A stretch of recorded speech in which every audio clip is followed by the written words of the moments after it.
All right. We have episode 40 of the Talking Shit podcast. How are you guys doing today?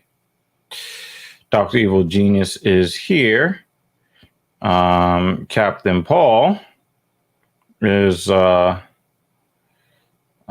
needed back at his post. But today, what we would like to do is have a discussion about what happened on Saturday, May 14. I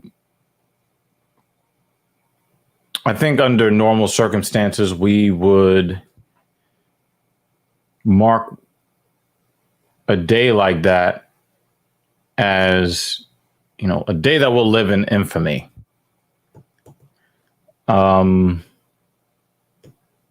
Sadly, it is a situation that we have come to expect a little bit too much. It's like it's the before I remember Columbine. I think that was like 1997 or something like that.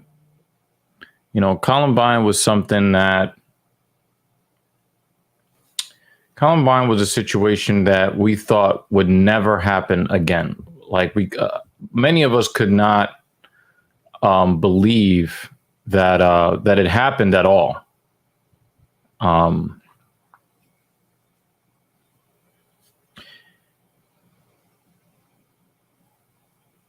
But here we are sitting here in 2022, and we see breaking news, and we have it's just so ingrained in American society that it's just what's expected. And I think that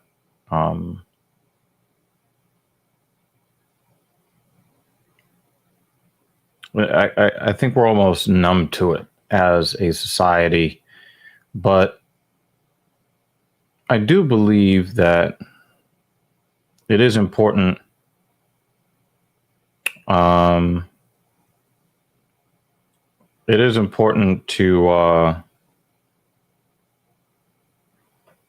I think that it is important for us to break these things down, because I think that as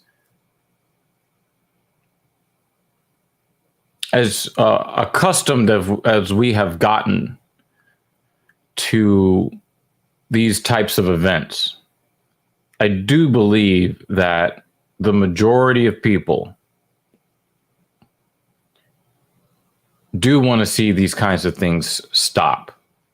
So I think that it's important for us to have a conversation about what happened, the ramifications of what happened, and break it down to why this particular situation happened, and see if there are any parallels to other similar situations. Because if we can find out what the common threads are in these acts of extreme violence, we might have a chance in countering these events before they happen. That's my hope, anyway.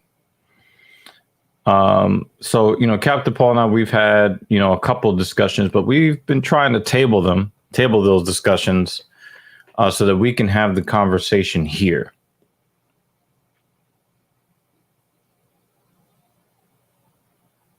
And apparently I was fucking muted.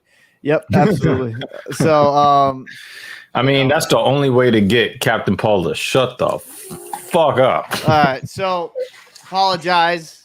Was a little indisposed for a second, but I think so we're talking about the buffalo now. This to me, we're not talking about the sauce.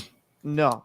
So the problem I have is that, because we had a very good conversation about it, we want to table a lot of it, because the problem is that we'll have great conversations, and like, why aren't we having this on the podcast? So I've been trying to push it back, but Who's always complaining about that? you Yeah. absolutely. Okay. All right. So let's just establish that. So like, I'm looking out for you guys, the viewers, right? I want you to hear what Captain Paul has to say, even though I know that you don't want to hear him say anything at all. Oh, fuck you. But I think the numbers say different. But this is what I'll say. You know, I made that video about the Buffalo shooting. You know, want to talk about how disgusting that type of behavior is. How that shooter. Are we going to say his name? Should we say his name, or like I don't even remember his name? But does it really matter? Yeah. I mean, there's so many of them. What does his name actually matter in the grand scheme of things, right? Like his name has nothing to do with the factors that went into what he did. I don't think when we say Buffalo shooter, people know where it happened. They know when it happened. They know. It's just it's one of those things that, you know, it's one of if you keep saying someone's name in public, it just kind of incentivizes it immortalizes them in a way, exactly. Right? So that's why I kind of want to stay away from saying the name too much. Right, but then again, if somebody else goes to Buffalo, another supermarket, you know, then we'd have to, you know, distinguish between the two. Yeah, I think for me, the problem I had is like, so I made that video condemning this white supremacist attack. I actually read the manifestos when it was available online. I tried to click some of those links. I got some of it taken down. Some of his social media presence was also has been filtered as. Do these media outlets understand how damaging that is to the American people? Whenever somebody tells you why they do something, and then you just say, you know what? Nothing to see here. Yeah, they'll only share snippets, and I watched. Not by choice, but I did see the video up on Facebook. Someone shared it with me, so it's wild, right? Like this is why we're having this conversation. Like what happened in Buffalo was disgusting. That guy, that kid. No, he's a man, 18-year-old. That guy's a piece of shit. Because let's talk about the age right quick. Let's go into that because I've got some opinions on the age thing. Because there's something that I noticed, right? Mm-hmm. Now I understand that you're applying this in a non-biased way, but you know I want to talk about the age thing because you know I think. When we're talking about teenagers, because 18 is still a teenager. Yeah. Now, I'm not accusing you of this, obviously, but I do notice that when an 18-year-old black male is accused of something, he is known as a black man. When someone with the same birthday who is white is known as a boy or a teenager, something to mitigate his perceived threat to society. And likewise, when you go between the genders, you know, the 18-year-old female that makes a poor decision, oh, she's just a girl, she's impressionable, she's being taken advantage of, but yet a male of the same is not of the same age is more liable, even though they say that girls mature quicker than boys. So it's like, well, you want to have all the advantages and the accolades of being more advanced earlier, but then when things don't go quite right, we want to, you know, give you all of this extra grace that you weren't given the boys before. Yeah. So I'll say this, like, I think there is a little bit of truth there with what you're saying. There is kind of some undertones to some of that language, depending on where you are in the country. Right. I will say for me, I call everyone kid. So it's like one of those things, like I'll even call it, what's up, kid? Like that's just vernacular I use. But I think with the, I think there's some point now in every case. No, for example, I'll say this, when you see the shootings with, you know, like you said, black males, I'll hear males more than man, but I do understand what you're saying. Like with a white kid, they go off, it's kid. And then, you know, if a same age kid, but if it's black, or if he's black, excuse me, it'll be to try to play up his threat to society as much as possible. I mean, look at the media when they show the photos, right? Yeah. Well, you I know, mean, when Trayvon Martin was murdered for minding his own business, they tried to show like the most incriminating photos when he was the victim, right? But then when you see some of these other violent people who are of the same or similar age, and they've actually done, like, they've killed multiple people in one single sitting, they try to show them, you know, graduating middle school, you know, or playing with a toy fire truck or some bullshit like that. And I think that it's important to note that these biases that are displayed to us do have an effect on how we view these people that are now in the public eye. Yeah, I guess to a certain degree. I think maybe you're more sensitive to it, so maybe you see it more than I have.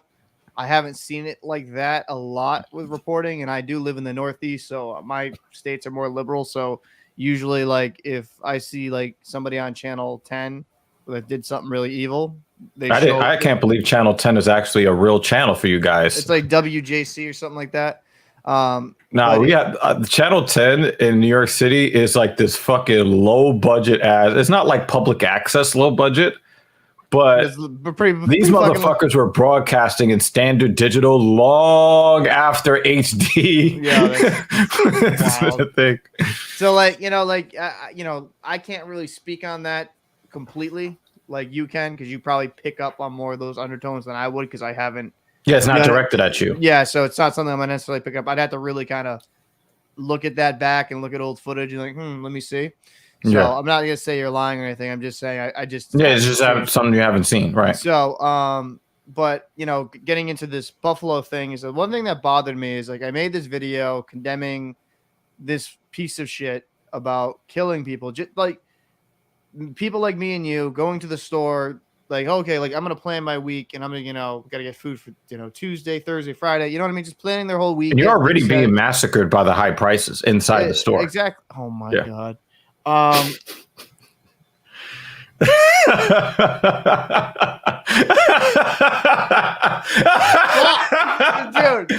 Dude, you can't do that. I'm so glad you're the black one. Oh my god.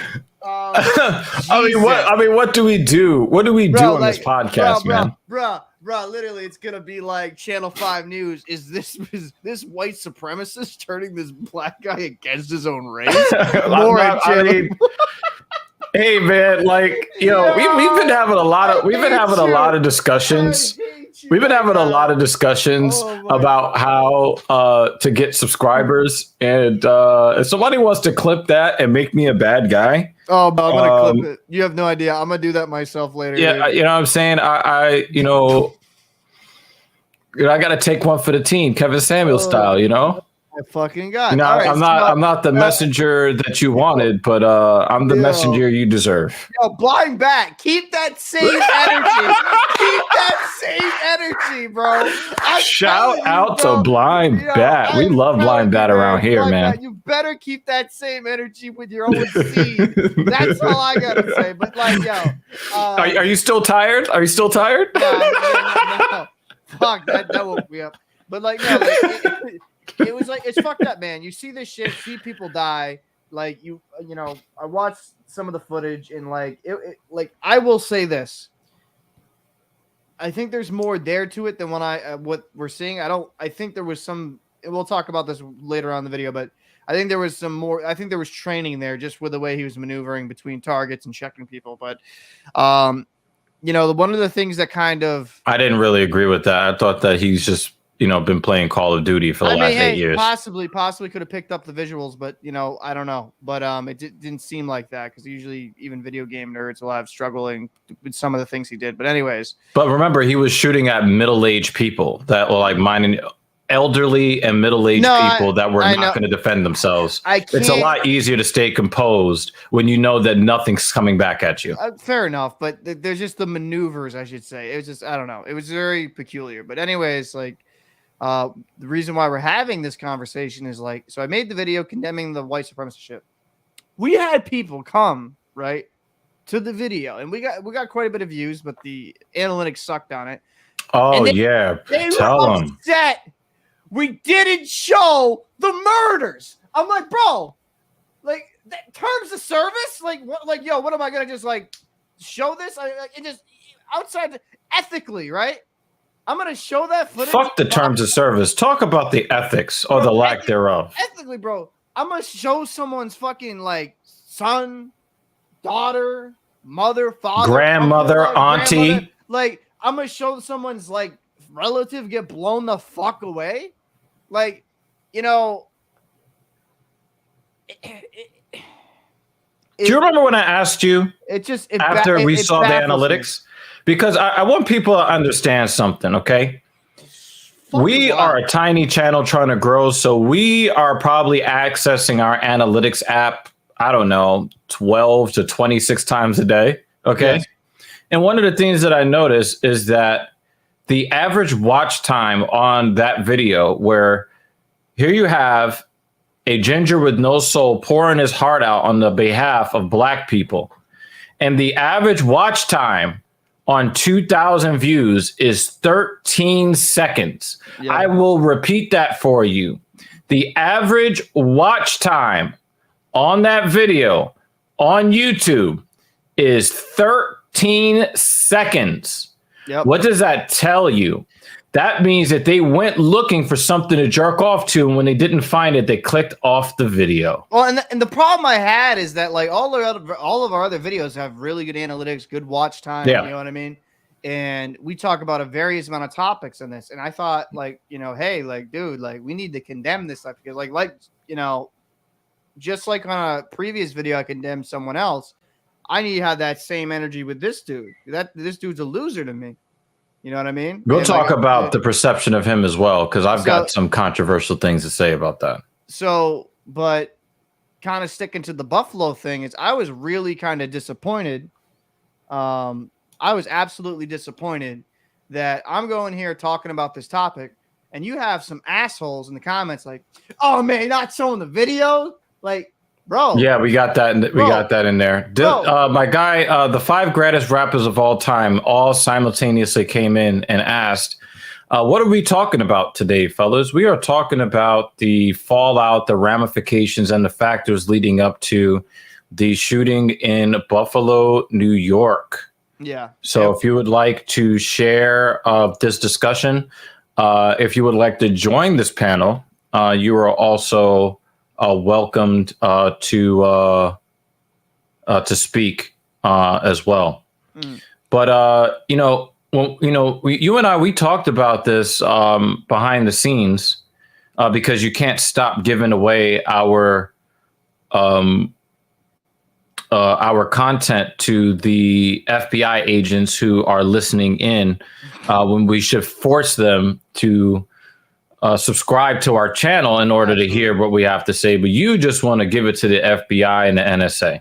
I mean, yeah. But the thing that upset me the most, and again, like I already feel myself getting emotional because as a Black person living in America, these incidents mean something different to me than they mean to the racial majority.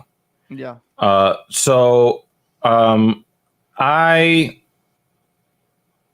One of the things that really bothered me about the analytics on this video is that I expressed to you that I wasn't quite sure if it was a supermarket filled with attractive co-eds that were shooting Supermarkets Gone Wild.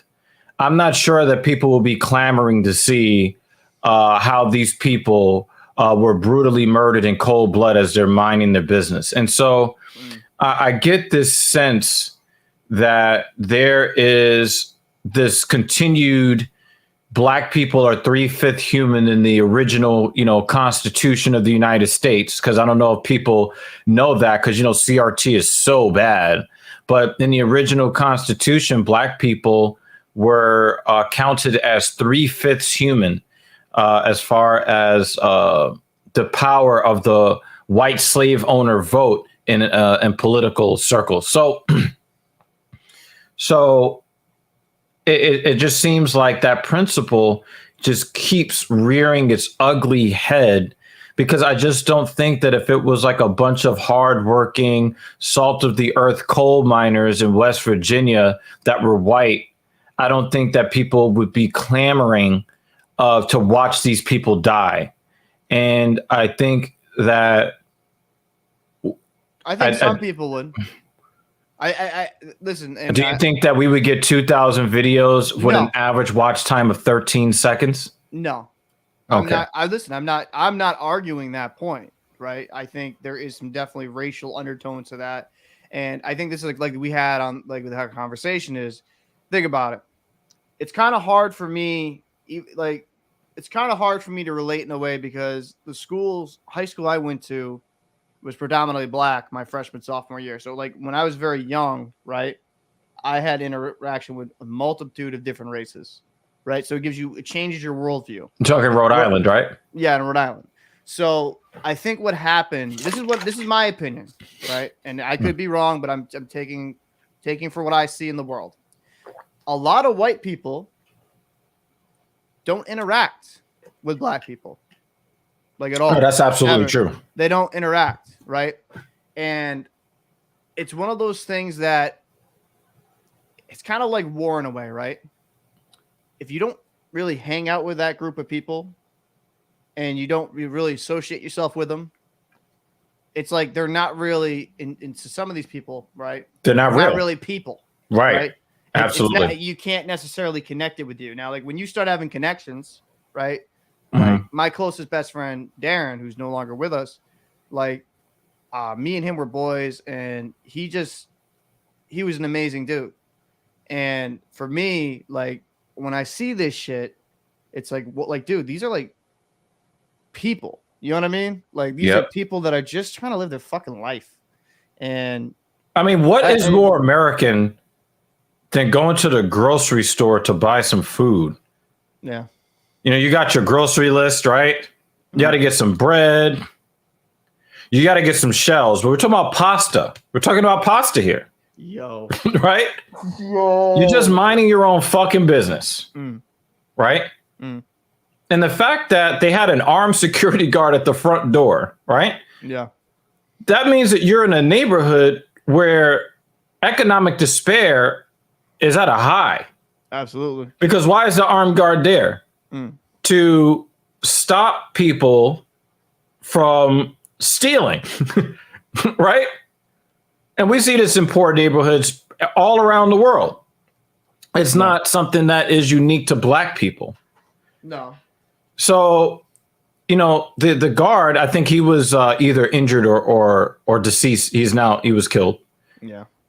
He did everything that he could to, you know, step into that role and step up on behalf of these people. And the thing is, when you look, you know, he killed a young white woman and he killed a bunch of middle-aged to elderly black women.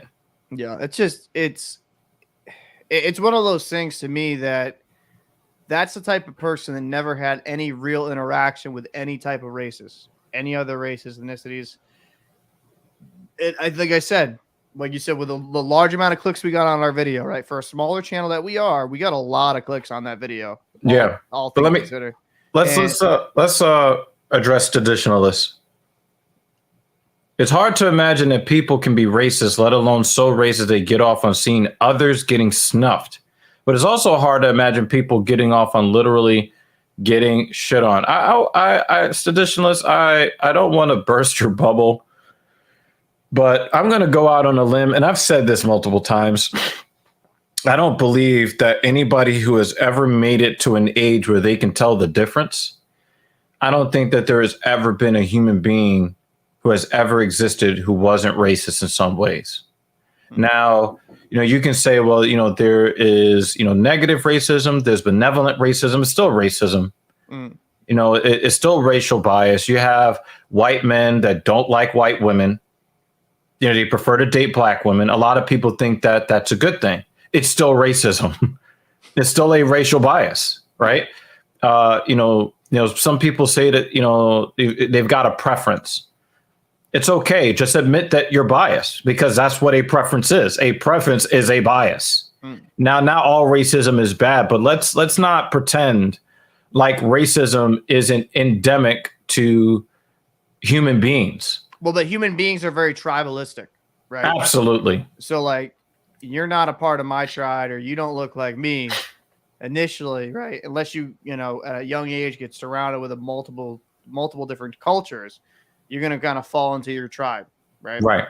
And I think for me with this kid, I don't know the backstory. More is kind of coming out, and I, whatever, man, you know what I mean. This fucking idiot, I'll just say that. He goes in, travels miles and miles and hundreds of miles. He drove almost 4 hours. Yes, to go do this act.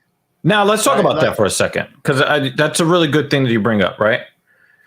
He claims that the great white replacement is the crux of why he did what he did.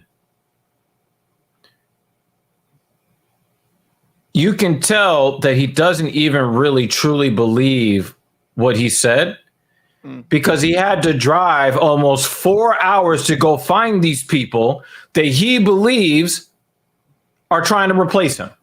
You can't find anyone in a 200-mile radius, but you're being replaced. You don't even have your facts straight.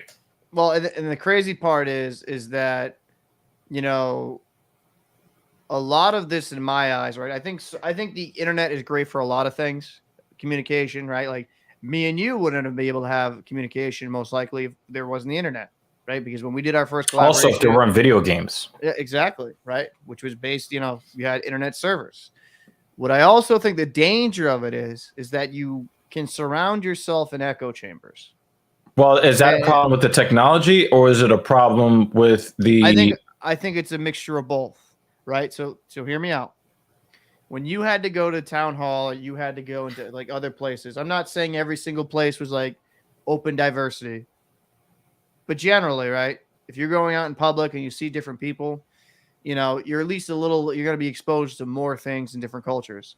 Whereas online, and I feel like I'm not blaming COVID, don't get this twisted, but I feel like online where we've been kind of stowed inside, right? Instead of like being exposed, maybe getting some healthy interaction with one another, we're just on our fucking computers, finding out these fucking weird theories. And some people kind of like, someone, especially as young and probably stupid as that, buys into some theories and actually genuinely fears for another race replacing them. And like just the premise of that to me is so fucking foolish, because let's just say how it is. America is a melting pot. Like, one of the great things about America is how we bring so many different cultures together and blend them and make some pretty fire food as well. Wait. So you're saying the whiteness is not the greatness of America? Is that what you're trying to insinuate? I don't think saying that. I'm saying this is that, like, I think America is founded on a lot of great things. And as for like referencing a callback to the 3/5 of a human being, I think now, mind you, I'll say this: my education system was good because I went to private schools. I'll fully acknowledge that. But like, I was taught that at a very young age, and we went into the history of it, and like we talked about Martin Luther King, Malcolm X. Actually, we read Malcolm X's book when I was in 8th grade. Required reading? Yes, required. That's reading. impressive. Yeah, required reading. So, we had that reading, and it just kind of it opens your mind and makes you realize, like, okay, like these people aren't that different from me. Whereas I think someone like that, where, due to COVID, due to isolation, because the guy was 18, right? So past couple of years, but isolation, so 16, 18. I'm not saying he wouldn't been a nut job in the first place, but you know what I mean? Isolation doesn't help. No introduction, no diversity into his area, because if you have to drive fucking 4 hours, what is it? It was over 200 miles to find black people. Like, obviously, he never had someone. Yeah, you're in real danger of being replaced by these people if you have to drive that long, that far for that long to go even find some.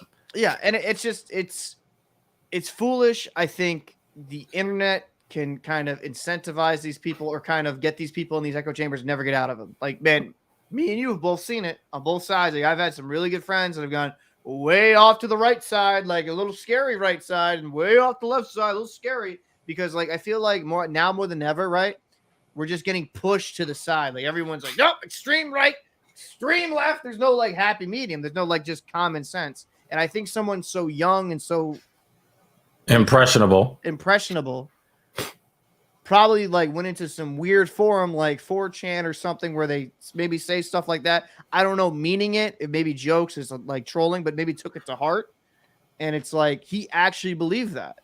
And I feel like just like I had an issue with the media with the other shooting in New York, I feel like the media can kind of play a part in all of this altogether because I feel like the media has made us more divisive than ever.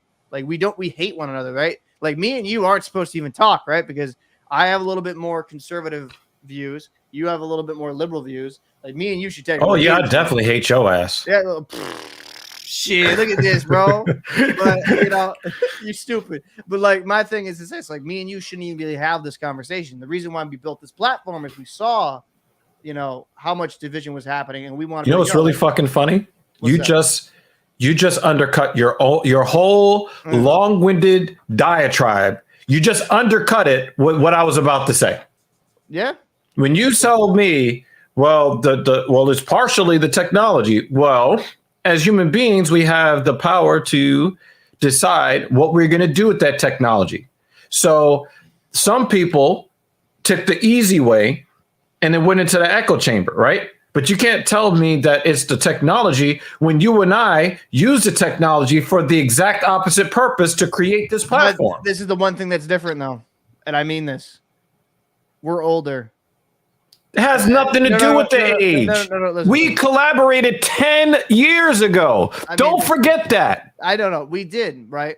But we also had different life experiences. I've been around different cultures. You've been around different cultures. A kid like that never has been. I'm just no. I cut. Yo, you want to know how ignorant I am? I didn't know black people lived in Buffalo. That was the funniest skit, bro. Like, jokes like, I'm not. That's not even a joke. I look at Buffalo. I think Buffalo, New York, and I think it's mad cold. There's like 70 inches of snow. They know black people there. I'm ignorant as fuck, son. Listen, like, you're so dumb. But it's the truth. Like, where I come from in the hood, right? The only world that we really know was the hood. That's all we knew. Yeah.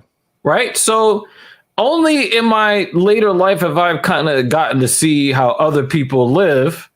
But, where I come from, we think that all black people live in the ghetto except for the rappers and the athletes. Yeah. But that's not even true. Well, we have a lot of well-to-do, upper middle class black people that live in upper middle class neighborhoods comprised of mostly other black people. But where I come from and what I survived, in the worst neighborhoods in New York City coming up in the 80s and 90s, you couldn't tell us that. We would have thought that you were fucking lying. Yeah, but see, this is what I will say though, right? Because we've had these conversations off air. You didn't believe in the whole racism shit at all, remember? With you had a whole different perspective on white people, and you were very different than a lot of your friends at that age, younger age. Right. Yeah. So that's what I'm saying. Whether it be through maybe just seditionalists, different mind. Seditionalist. He's so. What? I love how naive he is coming from Europe. Yeah, but see, the thing is, the rappers, they make a lot of money. And then they move into palatial estates around other white people. And then they take their kids to white private schools. Yeah. So, they'll tell you about their experiences or their observations from when they were in the hood. And then they make a lot of money telling those stories. And then they take that money and then they move away from those areas. So this is what I'll say is main reason why we didn't turn out to that is we had different life experiences, different diversity, different thought processes. Where you have somebody that not necessarily, as I would say. Sorry. Hold that thought. Sorry. Can I give a very special welcome to my guy Mark L of the Yale Entertainment. Mark L is a very intelligent brother. I'm going to say it like that. Let's get intraracial with it. Mark L is co-host of the Mail Review that normally happens around noon on Saturdays, noon, 1 o'clock in the afternoon. Sometimes they'll go a little early at 11 a.m.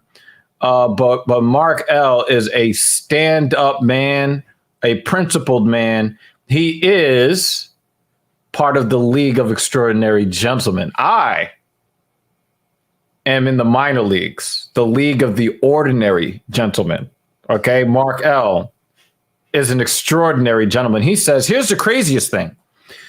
He was evaluated for psychiatric distress just last year. Yep. He told them he was joking, so he wasn't on the watch list. We are going to get to that. Yeah, that's actually kind of one of the things I was going to kind of bring up, right? I feel like echo chambers, online, COVID due to, isolation, but I also feel like the community failed that kid, that man, right?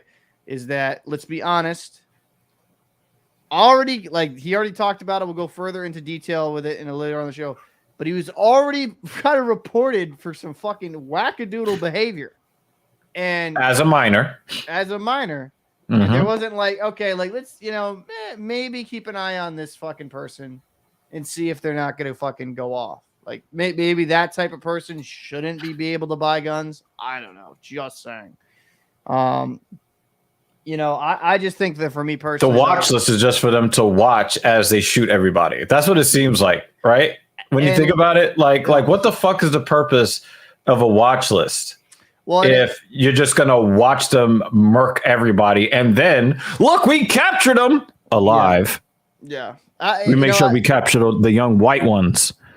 We make sure we capture them alive. But look, we captured them. But this is the thing: is this whole situation. The reason why our video didn't get a lot of views. I mean, got a lot of views. Got a lot of views. Yeah, got a lot of views, but not a lot of watch time. Is that I feel like overall, and I think the blame kind of goes in a few different. It's a very gray issue in some ways. Is that Black people are portrayed as expendable in a lot of different mediums. I don't know if you're gonna necessarily agree with what I'm saying, but I feel like preach, brother. Preach. So what is portrayed in movies, TV shows, even music itself, right? Like there's certain persona that's about Black people, right? That they're just and this is obviously not my viewpoints, but they're thugs, they're gangsters, all this stuff. Oh no, I'll do you one better, Paul. Cat. Yeah. We have a thing. I don't know if you noticed this, but in the Black community, we have an observation in movies. It's called Black Man Dies First. See, Seditious, he said it. He said it. He knows it. I'm done. He knows it. Yo, dude, me and Seditious, we're like this, son. Yeah. Yo, and the thing is, I didn't know if that was just like something between Black people that Black people understand. Seditious comes out with it. Yeah, holy shit. Bro, that's funny because Scary Movie made a fucking joke about that, if you remember. Right. And who made Scary Movie? Fucking the Wayans. Yeah. So for me, I think as a whole, as a culture, whether it be through the way white media can portray Black people, whether even I hate to say this, even Black people portray Black people with media. Yes. Is that they make them people just view them as expendable, right? So I think there is some validity with your argument here, right? Not to sound like some loony lefty, right? I don't want to upset a lot of people, but no, all jokes aside, is that no, we're gonna upset everybody. I guarantee you. So my thing is this: is that you have these essentially making Black people expendable. So when Black people die, to some people it's far less impactful. It's almost like when you watch John Wick, right? right? When John Wick goes into a room and there's a bunch of guys in suits with guns pointing in his direction, and he just very casually and very accurately puts one or two in their head, puts them one in the chest, one in the head. We saw Halle Berry in that scene in Morocco where her dogs are just biting people and she's just quickly, popping people in the head.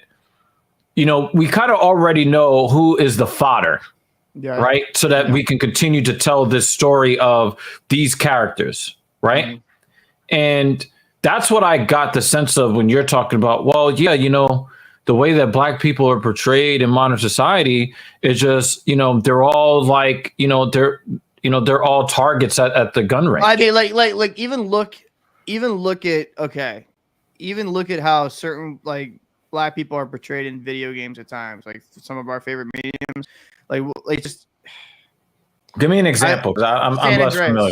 San Andreas, like Grand Theft Auto San Andreas, like it's one of my favorite games. But like, it's it was a game about about the underworld. In Miami, you saw a bunch of Cubans. No, I know, but like San Andreas, right? The problem is that when you have white people or any other race, right, even like Asian people or like that don't experience other races. You don't experience another culture. Like, for example, let's say for the white spectrum, I'm a white guy, never interact with a Black person, and all I see in media and other like different mediums, them being gangbangers, all this stuff like that in the ghettos. Like I'm selling dope on the corner side. I got that's what they think. So is that how all Black people are? And I know how stupid that may sound. But I feel like that doesn't sound stupid. This is and it really irks me anytime I hear any hate for Kevin Samuels, and then I remember something that he said that is poignant and is absolutely true, and I got to think about all the hate that he got. It pisses me off because one of the things that Kevin Samuels constantly talked about, and why him as a style consultant, a fashion consultant, he always talked about public image and how important it is. Absolutely. And when you look at the public image of the Black man, it does not accurately depict how Black men actually move through the world. So you got all these people thinking that we're cannon fodder, that we're drug dealers, that we're drug addicts, that we're gangbangers, and that's like less than 1% of Black men. So when you go out and you do the rap music, a lot of the rappers didn't actually do the drug dealing and the killing that they rapped about. Yeah. But they put out that public image. So the way that they've represented the people that look like them causes other people to look at us as if we are worth less than we actually are. And that is the power of public image. Well, absolutely. And like, for example, like in Chicago, I know you don't really follow the new school rap stuff, but like that shit is garbage. 5 years, like the drill stuff where they be like, talk about guns and murdering other people, and they be living that lifestyle. And essentially, like it makes like, who's the main consumer of hip hop music? White people. Yeah, that's why I hear that. It's the truth. The white. If it's Eminem, then I would say yeah. If he's the only real white rapper. Yeah, I said it. But even of a lot of different rappers, white people are their main consumers. So it's like I feel like a lot of people don't have interaction. Like I've had interaction with, and I'm not gonna get too much into my personal story, but like I have interaction with Darren. And it's like one of those things. I'm like, okay, like, I guess it's hard for me at times to understand how someone can like be like, oh, there's the white race, all this like that's weirdo shit. Because I'm like, dude, like, it's another human being. You know what I mean? It's like trying to wrap your head around how someone can think like these evil freaking people, they're taking away our stuff. They're gonna replace white people. Like, listen, like we bleed the same. Oh my God, we have the same blood, right? We have the same type of skin. It's just a little darker, a little lighter.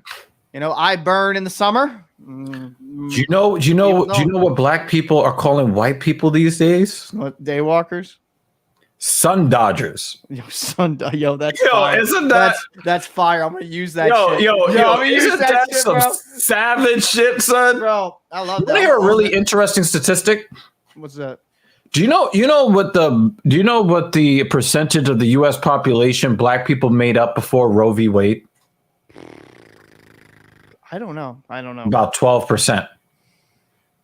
What about after?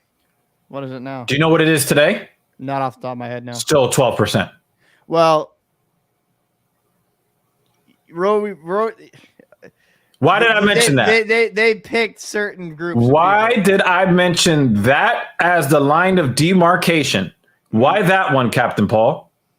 Because that's they definitely incentivized having abortions in the black community.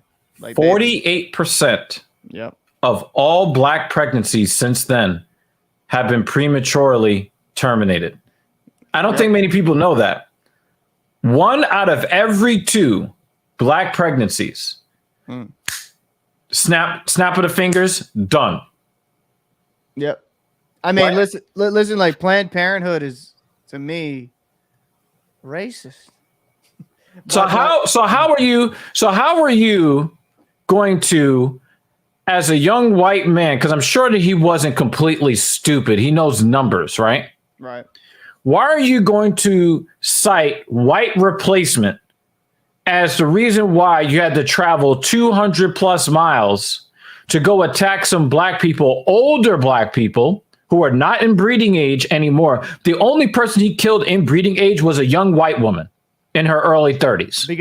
Because some of those hatred has no logic.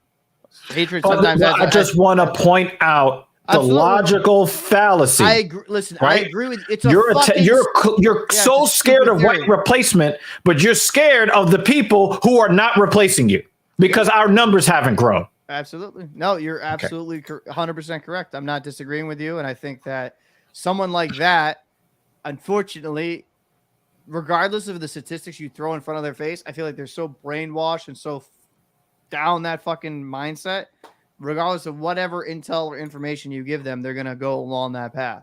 You want to hear something crazy about what McFadful just said? Prior to 1965, black women and black men were married to each other, by the way. 4 out of 5 black women were married prior to 1965. 4 out of 5, roughly 80%. Now, black women are married at about 26%, or 1 in 4. From 4 out of 5 to 1 in 4. Right? They tried lynching us. They tried, with the dogs and the hoses. They tried shackles. They've tried mass incarceration. They did everything that they could to try to destroy black people from the outside, and they failed. Yeah. And then they found a way to attack them from the inside out. And then they were able to prevail in the destruction of the black community. Right. Yep. But then you still got these ignorant ass people. And again, I got to point at this young man's age, because he didn't come up with these concepts himself. No, it didn't start with him, and it's not going to end with him. No, it's not. It's like, it's one of those things that, listen, I think most of those people that have that line of thinking aren't very rational. It doesn't matter what the statistics you bring up, the backing, the data all together, they're not going to change their mind. Like, there was some interesting videos I've watched since this regarding the leader of the KKK, and that guy is a bumbling fucking idiot. Like, how many teeth does he have? I don't know.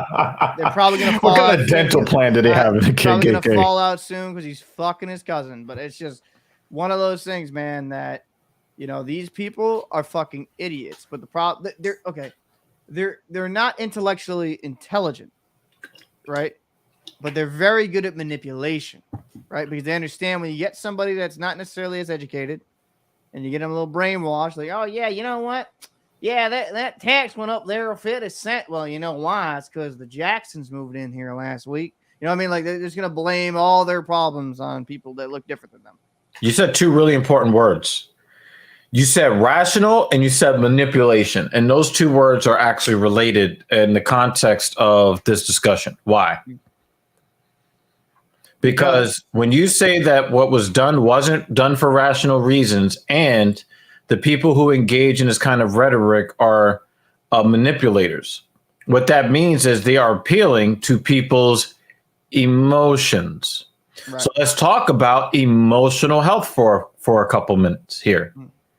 And this is where I start to get where I know there are going to be a lot of people, particularly Black people, that are not going to like me right now.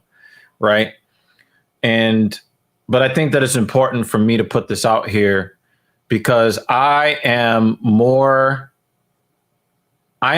concerned with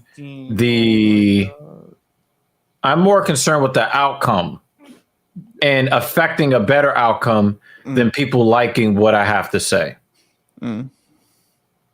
I feel an intense measure of empathy for the kid that committed these acts. And here is why.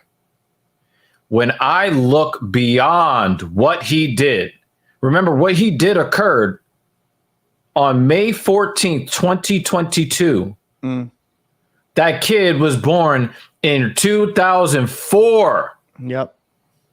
Right? That kid is I think that kid is about as young as the Call of Duty franchise is itself. We want to put shit in perspective. Yeah, he's younger than it, actually. Holy shit. A kid like that who was having these feelings and going through all this stuff, he was going through psychological issues before May 14, 2022. This kid, for all we know, because of how fucked up our economy is, neither one of his parents were around to show him the love and attention that he needed to not feel as isolated as he did to go in the direction he went. We now have an economy that says that your mom needs to be working 70 hours a week and your dad needs to be working 90 hours a week for you to be able to make ends meet, because these greedy ass corporations want to hog up all the fucking money. And even though Americans are 4 times as productive now as they were in 1970, real wages, accounting for inflation, has stayed exactly the same. Meanwhile, executive compensation and bonuses have gone through the fucking roof. And we didn't have all of this mass violence and these kids going cuckoo for Cocoa Puffs when they had a dad in the home that worked 40 hours a week, was home in the afternoon to spend with their kid to show them how to be a man. That kid doesn't know how to be a man.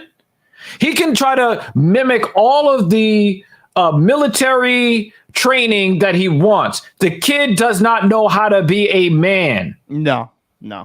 And we want to talk about single fathers this and single mothers that and deadbeats and all this other stuff. We've got a different form of deadbeat dad, deadbeat mom. Are they deadbeat financially? No, they're working as hard as they can. But as Americans, we are being exploited so that Jeff Bezos can buy a $1.5 billion yacht, right? Yeah. Does he need a $1.5 billion yacht? No.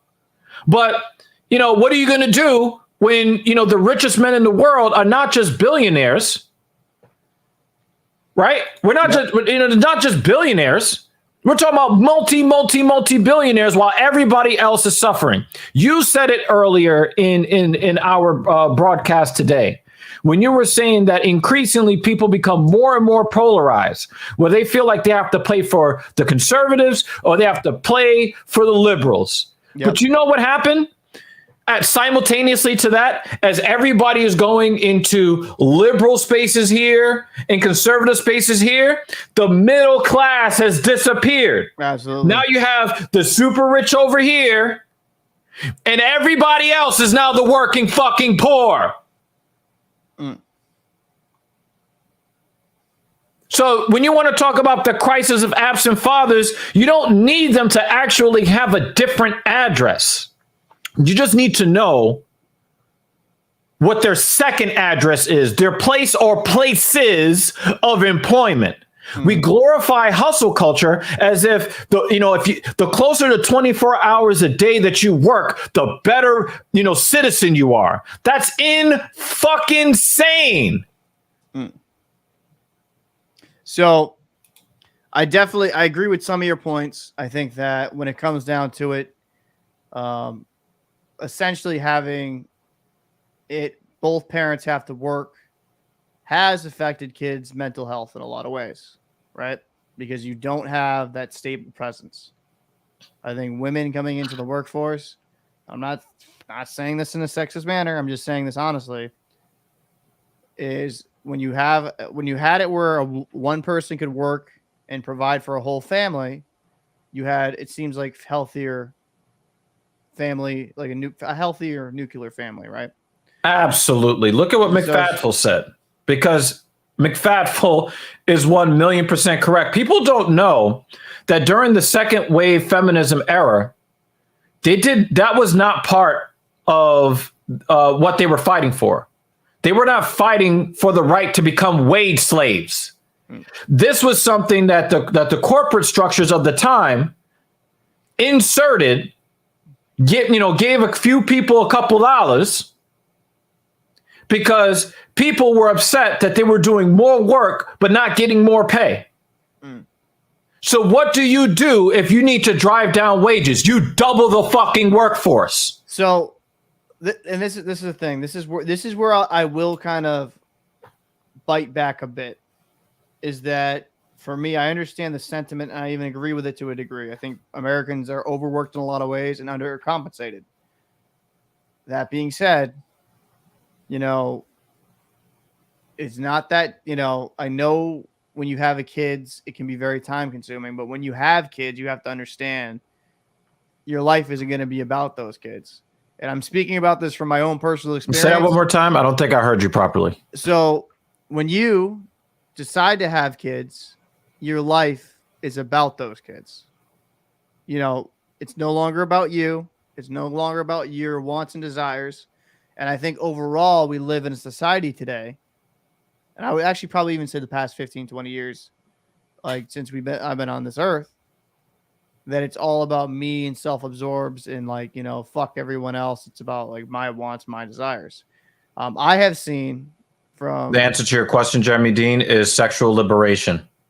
I saw from my generation, like their parents were far more selfish than the parents before them. And I'm just saying that, whereas. But in what context? Because you just said that your life is supposed to be about your kids, right? Mm-hmm. But the thing is, these parents are sacrificing part of their experience with their kids to give their kids more experience. Because these parents are working so many hours, and they're putting their kids in daycare around people who don't have a biological imperative to give a fuck about those kids. So right, throw them all in daycare, right? And I'm going to work as hard as I can to try to provide a monetary future for my kid, because in our generation we didn't have that. I mean, you did, but I'm talking about our generation in general. Your father, salt of the earth, merchant mariner, 40 years experience, all that stuff, right?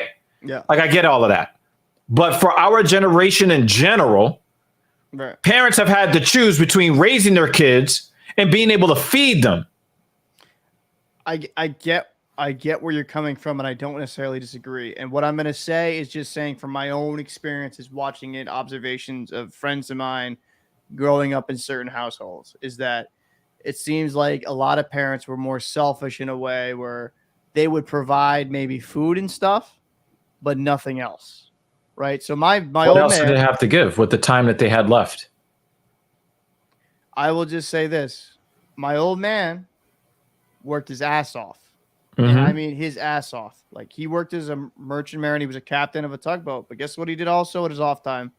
Worked as a CDL driver moving gas and oil because he was raising kids. But you know what my dad always did? My dad was always there. Even if he was exhausted, right? He would be there for me, teaching me life lessons, hanging out with me on the weekend, or coaching my hockey. Like, he prioritized his time around his family. Now, I can have the argument that I don't think it should have been as hard as it should have been, right? I'll agree with you there. But if you really want to be there for your kids, right, you can be there. I think the problem is I don't know this 18-year-old man's childhood, don't claim to. But there was definitely some failure there by the parents, because I will say this.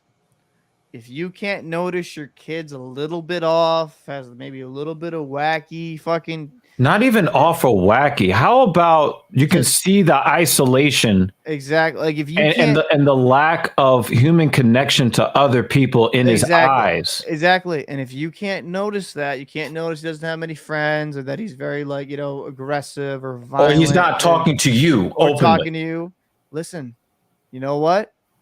Maybe it's your job as a parent to either, if you can't handle it, or either have a conversation, or if you can't handle it, maybe put them into a place where it's like, okay, like there's something off right now. There's something not going on here. There's something that's not adding up. How about being able to be there for your kids before that happens? Because you can be, though. And this is where we're going to differ. And this is where my life experience this is where my bias comes from. I'll fully admit. My dad worked a fuck ton of hours. That being said, he still made time to come down, coach hockey, come down, like have personal time with us as kids to spend that quality time. My dad was gone like me. Like, I understand the struggle. Like, I admire my father. My father even took pay cuts to work in Harbor and take other jobs, right? As the most senior captain, so he could be around. My dad would work like 60 to sometimes 80-hour work weeks and then still take time to fucking spend time with his kids, like play and stuff of that manner, go bike riding, because that was important to him. I will agree with you. Should it be that fucking difficult? No. But the problem what I see with a lot of parents, at least from my kid generation, is if it's even slightly inconvenient, they're just like, whatever. And like, that's just from my own experiences. A lot of my friends have broken homes in a lot of ways, a lot of single fathers, a lot of single mother situations. And I just think that we went from one of the greatest generations to the next generation being a little bit more self-absorbed. And I think my generation, especially that I'm living in right now, being 30 years old, is one of the most selfish, self-consumed generations of all time. So I'm going to counter your argument right quick before you go into the next point. Okay. Let me ask you this question. Mm-hmm. I think they claim, some people don't believe this, but they claim that they put a man on the moon in the 1960s, right? Yeah. Okay. Should that be like the new standard of greatness as a human? Should all humans now have to go to the moon, and that's like the new standard? Or should we recognize that as being exceptional and give them their flowers for being exceptional? Yeah, I could say that's exceptional. Okay. So this is where I'm going to come from on this.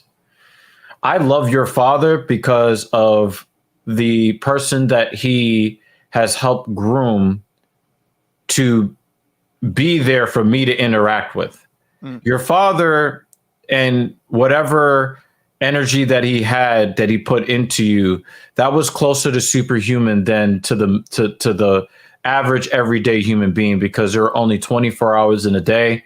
And not everybody has the drive or the push, to work 10, 12, 14 hours a day and then, still have anything left because they're drained, right? So we can't judge everybody in society by what your father did. Likewise, we cannot judge everybody in his society for what my dad did or didn't do, because if we were doing that, then the expectation should be that, men are absolutely useless and we should be all summarily executed for what I went through as a very young person, right? Mm-hmm. No, that's fair. That's unfair. Yeah. And the thing is that my dad redeemed himself in the second half of my life, right? My dad has been there for me through thick and thin for the last 19 years like this. So even I don't judge him by the bad days because people can change. So when you freely admit that it shouldn't have to be that hard, in my opinion, that kind of ends that conversation. I shouldn't have to walk over a bed of coals, 17 miles to work, and then let somebody skewer my nipples and then clock in. And then because some people did that, that's got to be the standard of a stand-up man. No, listen, like I said, I think we have to recognize that it's unfair what's happening to the American people and recognize that. And then we need to then give a medal to those like your father who went above and beyond, because what he did was extraordinary. But that is by no means the standard for how human beings still need the human being. No, listen, absolutely. And I'll just, not getting too much into his, but like my father grew up into a place where he didn't have family. My dad today is who your dad always was for you. That's why I love my dad so much, because I don't think there are many men that have had the kind of early relationship with their son that my father had with me, that could turn it around the way he did. Yeah. I got a text from him yesterday saying the only thing that I care about, because he's in bad health, the only thing that I care about is having a good relationship with you. And I couldn't stare at the text message for too long because it was going to make me cry. Right? So every man has a little bit of superhuman in him. It just looks a little different. But a man should not have to drive a CDL truck and work tugboats and do rub and tugs and coach the hockey. He shouldn't have to do all of these things in order to be recognized as a father that is worth respecting in modern society. Well, that's where I will concede your point. I acknowledge that it shouldn't be that way. What I'm morally speaking about, right? I'm just saying this I'm more saying anecdotally from my experiences. Like, now I'm talking about the parents that aren't grinding like that crazy and still don't spend those times with those kids. You know what I'm trying to say? Yeah, but I think that is the minority. Like the media shows us those people, but that's not the majority of Americans. I hate to say this, Evil. I've seen a lot of it. Like it's a lot of it within my friend group. I can't tell you a single friend of mine that parent. I hate to say it this way, or I should both, like maybe one parent kind of gave a shit, but both parents even gave it like any type of shit about him. I actually know one good friend of mine where the father literally walked out at the age of 12 and never fucking came back. And then, the mother, all due respect, like she did her best and it was struggling, but the mother was just like made him kind of a shell of himself. But that's a whole different conversation. Going that different type of show for a different conversation. But like, I think that I do acknowledge your point, but I also think there is some issue here with a guy like that, where there should be like, okay, like I think some parenting is to blame there, because I don't know, as a parent, like I'm hoping when I have a kid, I can detect like, okay, like why is my kid acting so aloof? Why is he so detached? Why is he, you know what I mean? Like as a parent, I feel like that should be some type of responsibility. Okay. And we need you guys to support the platform by donating, liking, and subscribing, so that we can have enough money so that when we do have kids, we can spend enough time with them so that we can see if something is wrong with them before something bad happens. Continue what you were saying. So like to me, that's how I think. And like, I'm actually going to, Bruce, Bruce, we're gonna get into this, but I want you to finish your point. So like, God, what was I talking about? You talk about when you have kids, So when I have kids, I should be able to digest and like, okay, like something's off about, I don't know, little Jacob or some shit. Like something's off, right? Like he's kind of withdrawn. He's kind of like this, and it's not just he's just an introvert, right? It's not that he's just an introvert. It's just there's certain mannerisms and even some certain thoughts, like. That you just notice, like, maybe that's just not right. You know what I mean? Like maybe I got to get him out more, get him more socialized, or, put him in a group or something like that. Like, I think even with introverts, because I'm an introvert myself, really, same. In a lot of ways, is that like sports for me was a great outlet. It was a healthy, conducive environment. Like I'm playing a fucking team sport, trying to win. You at a young age, you think, and that's how you connect to other people. Exactly. So it's like, I think what we need to do is stop like putting our kids at these like freaking phones or these video games and shit like that. Like interaction, like that's the thing. You gotta get interaction. Like these video games, or me and you are older, right? So I can talk on Xbox and I can differentiate the fake world and the real world, but like, you know, like you at a young age is very important, at least in my eyes, to have social interaction through, you know, elementary, middle school, and high school. It's important. Right. Let me get to Bruce. Let me get to Bruce right here, because he's actually doing a great segue into something very important I wanted to talk about. Because I'm actually kind of excited to reveal this theory that I have. So let's look at Bruce's comment here. It's too simplistic to say if they're shy, quiet, don't have many friends, that they're going to become mass murderers. Introverts get a bum rap because of shit like this. And I'm going to agree with you, but that was not the point. I do agree with you on the premise of what you're saying, Bruce, but that is not the point that that we were making. No. So I have a theory. Okay. I have a theory that there is an inverse when it comes to violence and depression. I believe that you can have a person who is an introvert who is going to be more likely to be a violent like a violence extrovert, and then the extroverts tend to be a violence introvert. So when you look at a lot of the mass shootings, because remember, we're not saying that most introverted people are mass killers. What we're saying is most mass killers are introverts. Are right. So we see that the people who are more withdrawn, a lot of the time when you look at the people who have committed acts like this, they tend to be the withdrawn ones. And when we look at the people that we swore up and down were the life of the party, what do? They turn that violence within. So that's a trend, and it's a theory. I'm not saying that it is a fact, but I think that it is a pattern that I have noticed, that people who tend to be introverts tend to be, when they do commit acts of desperation, they tend to be more likely to be the ones committing the mass act of violence against other people. But then when you have the extroverts, you will see that they will turn that violence in on themselves in the form of self-termination or attempted self-termination. Can I actually piggyback off this? Because this is actually, I actually agree with this theory in a lot of ways, right? Where you're going along the lines. I think with introverts, right? This is how I kind of, you know, think of it, right? An introvert has to stay themselves, so they're very quiet, right? They're very withdrawn, right? But then when you get them to that boiling point, to that they can explode. It explodes because they have the same emotions we do. They just bottle them up, and that's the problem. That's why they react so negatively, and so terribly at times, is because when you're just bottling up these emotions, like and then you just explode, like you hit that breaking point. You know what I mean? And that, like, even in that video I watched, the beginning of it said he was pumping himself. Oh, man, I just got to do this, because he got to that point for whatever reason. He got to that point. It sounds like he also had to convince himself to do it. No, he did.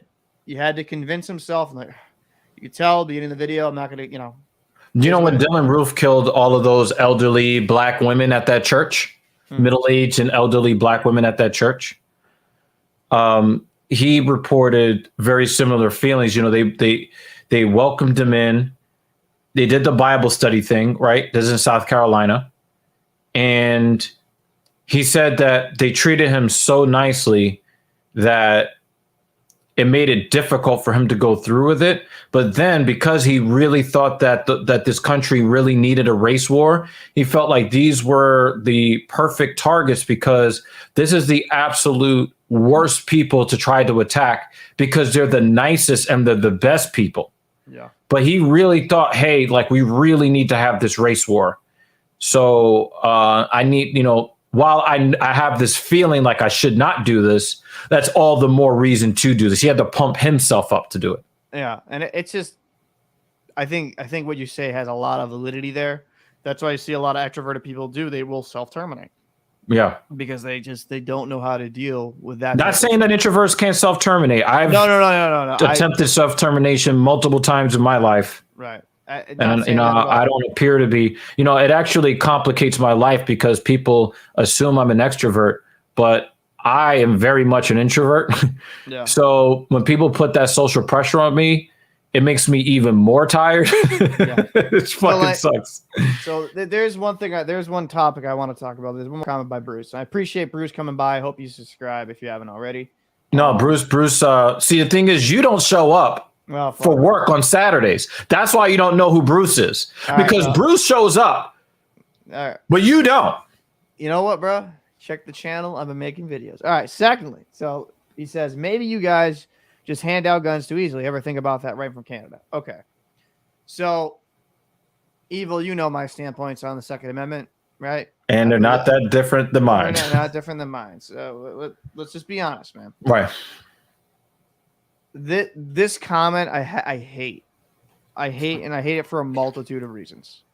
I hate the argument too, but there's validity to it. We have to admit it. No other country in the world has these fucking problems.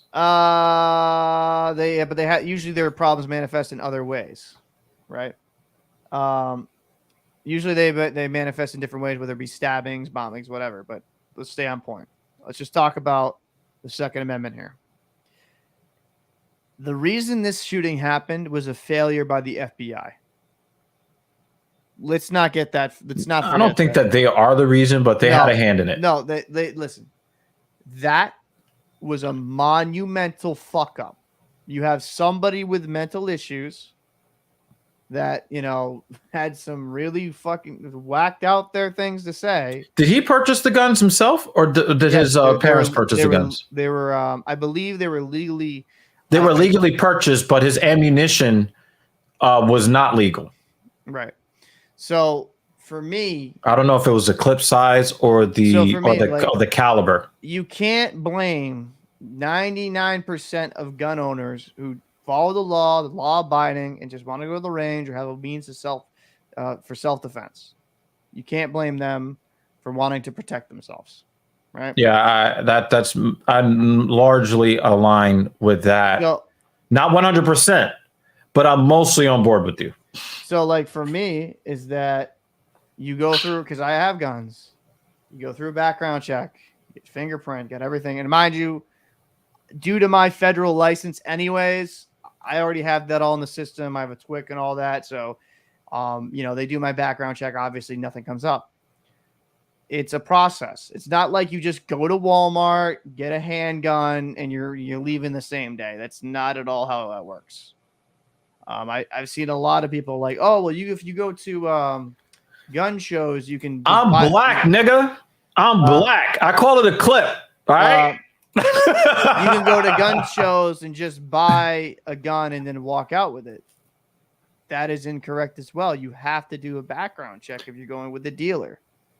So it's one of those things. I wonder how long it took for him to procure the rifle that he used. I mean, it would be interesting, and we'd have to dig into it. And it's interesting. It's easier to get a rifle than it is a pistol, because a pistol you can conceal. Right. There's a little bit more paper, if I remember. It depends on New York. I'm not sure if New York is pretty much the same.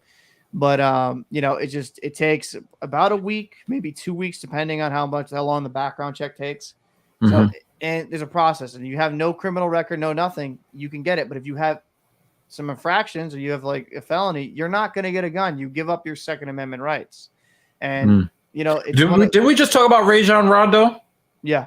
And because some people think that his ex-wife is lying or whatever, but let's say she was telling the truth and she did get the TRO, right? Mm-hmm. He had to give up his weapons to at least temporarily, because as far as the court is concerned, he relinquished that right. If you're a felon, if you have felonies on your record, you're not allowed to have guns. I mean, you could be like a check forger and lose your right to bear arms in this country. Yeah, and this is the thing, right? For me, and me and McFatful, we are very aligned on this. If Rondo did do that, he should get his gun stripped away because it was around kids. As a gun guy, I do not even fucking. How about he pointed the gun at an unarmed woman? Yeah. Fuck the kids. I mean, I'm just saying, a lot of safety. Some people, it's a lot of safety, but like when it comes to this, is like this comment right here, right? My problem is this: is right, okay, strip away the Second Amendment. First off, how the fuck are you gonna get all those guns? Honestly, the cat's out of the bag. Blame the Chinese for creating gunpowder. So, Joe, that's messed up. Because, but I was gonna say that's true. Whatever. They created gunpowder. But like the cat's out of the bag. We've got firearms now. Yeah, and they have eaten that cat. But like, my thing is this: is that this motherfucker right here? You said some fucked up shit all the time. I get one. Shit. I get one. But for me, it's like there's no way you can get all those guns if you do a gun buyback. Like people look at Australia, right? The problem is with Australia, they did that buyback program. New Zealand, everybody gave up their guns super fast, super quick. But if you look at the crime rates, they're pretty much similar. It's the same amount, and it's just. Yeah, but the murder rate is nowhere near close per capita. I mean, it should be, in my opinion. You got to keep up and represent right. But like, no. Oh my god. All jokes aside, is that like for me, like in America, with what do we have, like 300 something million people? 330 million roundabout. Yeah, something around that, and we have millions and millions of gun owners. There's no way you can't do that. We're such massive in scale, and it's such a important right, in my opinion, as an American to bear arms. Mm-hmm. Wait, if you ban semi-autos and autos, what do you want them to do? Like load each round? Wait. Have everybody get M1 Garens? Wait. Do you know what semi-automatic is? I don't think you do, because that's every gun in existence. Well, the thing is, sometimes you have the ones that are lever loaded. But like, some of them are pump action. I have to say this. Because this blows. In a lot of states, fully automatic is illegal, right? Like you need a special FLL. Like bolt action shit. Everybody's got to have a bolt action rifle. Like, but you know what? I don't hate that idea. You know what? Let's go with this for a second. Oh God. Let's talk to Bruce for a second. Right? Because Seditionalist actually kind of made the point here when he was talking about bolt action, right? Do you think that people would be a little bit more judicious with their violent acts if they knew that they had to go bolt action? No, dude, they just put a quick sleight of hand, just fucking rim that shit fucking real quick. Like sleight of hand pro. So like, I just think that argument. No civilians use that, bro. I have a game if you want.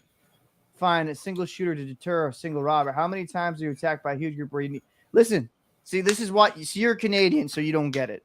So, yeah, but like you're Canadian, so you don't understand. It's not in your constitution. You kind of makes me want to live in Canada if it wasn't so fucking cold. I wish I could have this mentality he has. I wish I could. So like my thing is this: is like, bro, it's not necessarily right about civilians should have this. So like you do understand. This country was formed off of revolution, right? So we can rise up against tyranny. If our government got so tyrannous that we could technically rise up against them, that's why we don't have infringement on these rights. Like where other countries kind of kowtowed towards the crown, America wasn't like that. And that's where like there's just such a different personality with this. And that's why it's kind of hard to have these conversations, right? Because like places like Canada that was like, they just different, like they bowed to the crown, they kissed the crown, right? With the French, the English, like they didn't really, they just left essentially, let Canada their own devices. So it's like for me, it's like, okay, like you're comparing where America, we fought up against them and had a revolution. It's the way our countries were formed were so different. You know what I mean? Mm-hmm. I think Miss Factful just pissed off the resident sausage. No, you do realize that can control. Yes, additionalist, you're a savage for that. There's a lot of things that need to be taught in school, like how to prepare taxes, how to recognize the value of money, how to fix things in your house. I mean, like listen, this is the one thing I'll say is that I've shot a multitude of different guns, and I think it's just fun, right? Like I've shot a few guns too. So, like at a gun range. Shot a Scar, shot a Foul, I have shot an A15. I shot. What about the ACR? Because that was the ACR 6.8 was the cheesiest gun in Modern Warfare. I mean, I wish, bro. I kind of wanted to when that shit came out. Because there's no recall in that gun. If you let the video game tell it, there's no recall in that gun. Like the 50 caliber Beretta, I actually fired in Michigan. Like, how badly did that hurt your hand and or wrist? A lot. Because that's what I would. Because like I've shot 9mm. So I went into prone behind some sandbags, and what they did, and this is what I would do with higher caliber weapons I've never fired before. I put one round in the magazine and that's it. So then when I load it, you don't have like a mechanical failure. Now it was from prone, so you boom, bro. It's just so loud. Even with ears on, it was like holy shit, like that's powerful. Oh yes, let's talk about the Expendables. Do you remember the first Expendables movie? Yeah. I swear to God, yo, my dick got hard during the when the AA-12 went off, and then like I ran home from the movie theater, fired up Modern Warfare 2, made an AA-12 class. Absolutely. Like that, bro. That was before Terry Crews was a beta cuck. Okay, so in the course of your, I guess we're just gonna make this the answer question. So in the course of your day-to-day life, how many robberies have you had to gun down in self-defense, bro? How many times have you had to do that there? Okay, so that's one of those things, Paul. I got this. That's one of those things, Paul, where you only have to be unlucky one time. Yeah. Like, wow. Like if somebody rolls up on you and pulls the gat out on you, pulls out the strap, and I'm not talking about a strap on. Okay, they pull the strap out on you, right? Would you rather have a means to defend yourself, or would you just want to have this cell phone right here and call 911 and call the cops so that they can come scrape your body off the pavement with a spatula? Like you only need to get unlucky one time. Yep. And then, but the thing is, more to Bruce's defense here, is that the news will focus on every robbery that happens, right? And they'll really, they'll really try to, oh my God, there's so many robberies that are going on. But when you think about it, especially where I live, where there are like 9 million people that live on a landmass the size of a postage stamp, you'll get 1 or 2 robberies in a night and they'll swear like it's a massive epidemic. It's like, wait. There are millions and millions of people that live here. So it might be a little bit unfair to characterize these violent crimes as being more common than they actually are. But the point then becomes, if you're a citizen and you've been duped by the media and thinking that an armed robber, you can roll the evolutionary dice and come up snake eyes. You would rather have that pistol on you than not. Yeah. If your number gets if your ticket gets pulled. Well, and this is the problem I kind of have with this this type of fucking mindset is it's not like someone's looking every day, or you shouldn't be as a gun owner looking to like, all right, bro, how many fucking robbers am I going to kill today? Like you hope that you never have to pull it off your holster. You never have to pull, because not even is it like a moral thing where it's like you're taking away human life. It's also, let's be honest, a fucking legal thing where you're going to be wrapped up in a lot of litigation for a long time, because it's essentially you're taking someone's life. And the problem I have with kind of, I'm just going to say it, sheep mentality like that, right, is I don't think it's sheep behavior. I think only because that's his actual reality. It's not like he just believes something because he was told. Like when he gets up every day, he has a very, very low expectation of what happened in Buffalo to happen at his local grocery store. It is so much less likely to happen in Canada than it is here in the United States. So like this is my thing though, right? What is the great equalizer? The gun. So my 5'2" fiance can kill someone that's 6'10" or disable somebody that's 6'10". That's why I've want to take her to the range, get her trained with the firearms I have. I actually just got a 1911 about a month ago, and like for me, it's the great equalizer because there's no way. That's a military pistol. Yes, it is. There's no way a 5'2" female is ever going to dominate a man. But if I'm home away, unless her name is Amber Heard. Yo. I gotta say this to you, Bruce. On any other day where we're discussing literally anything else, I would side more with you. It's not that I completely disagree with you, Bruce, but I need you to take a look at the title of this stream. The first three words, Buffalo supermarket shooting. We know that 10 citizens who were unarmed, well, 9 of them were unarmed. The other one was the security guard, right? But I think that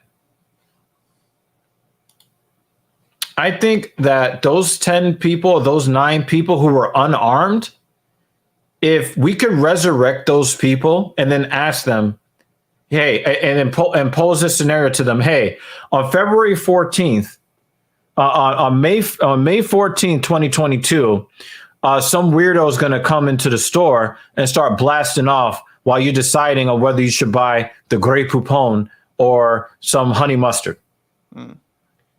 We're going to give you the opportunity to rewind the tape and then decide whether or not you would rather be packing that day or are you fine being unarmed.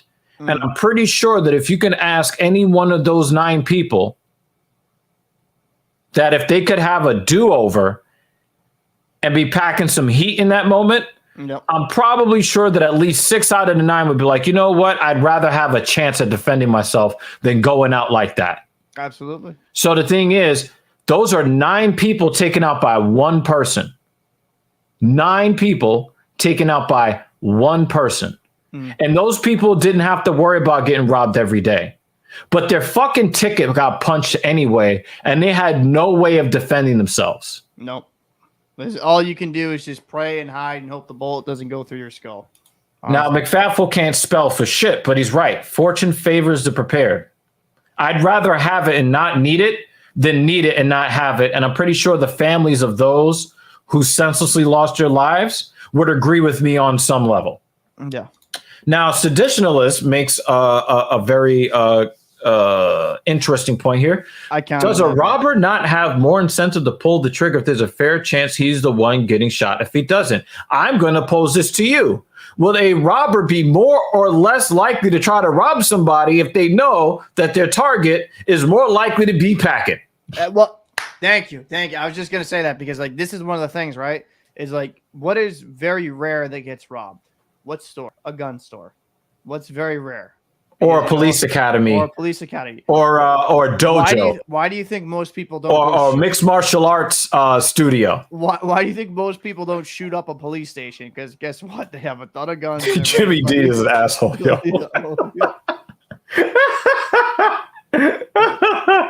Oh man. But like my thing is that. Well, the thing is, we don't look at black people the same when it comes to 2DA.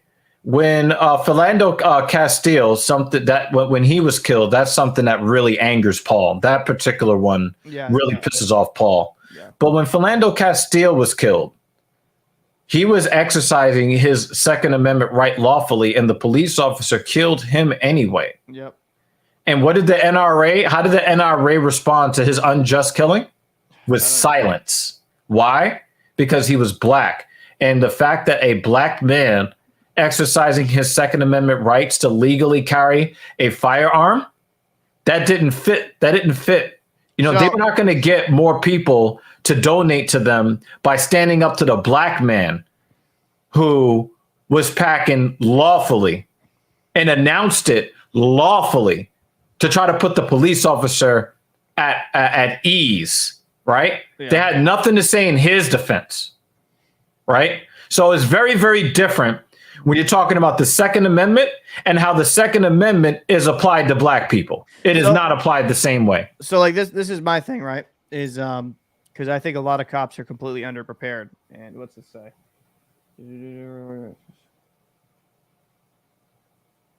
I mean, I don't want to know what was in that syringe. Probably some weird fucking biochemical. He got beat up. Cops came and sat him down with handcuffs.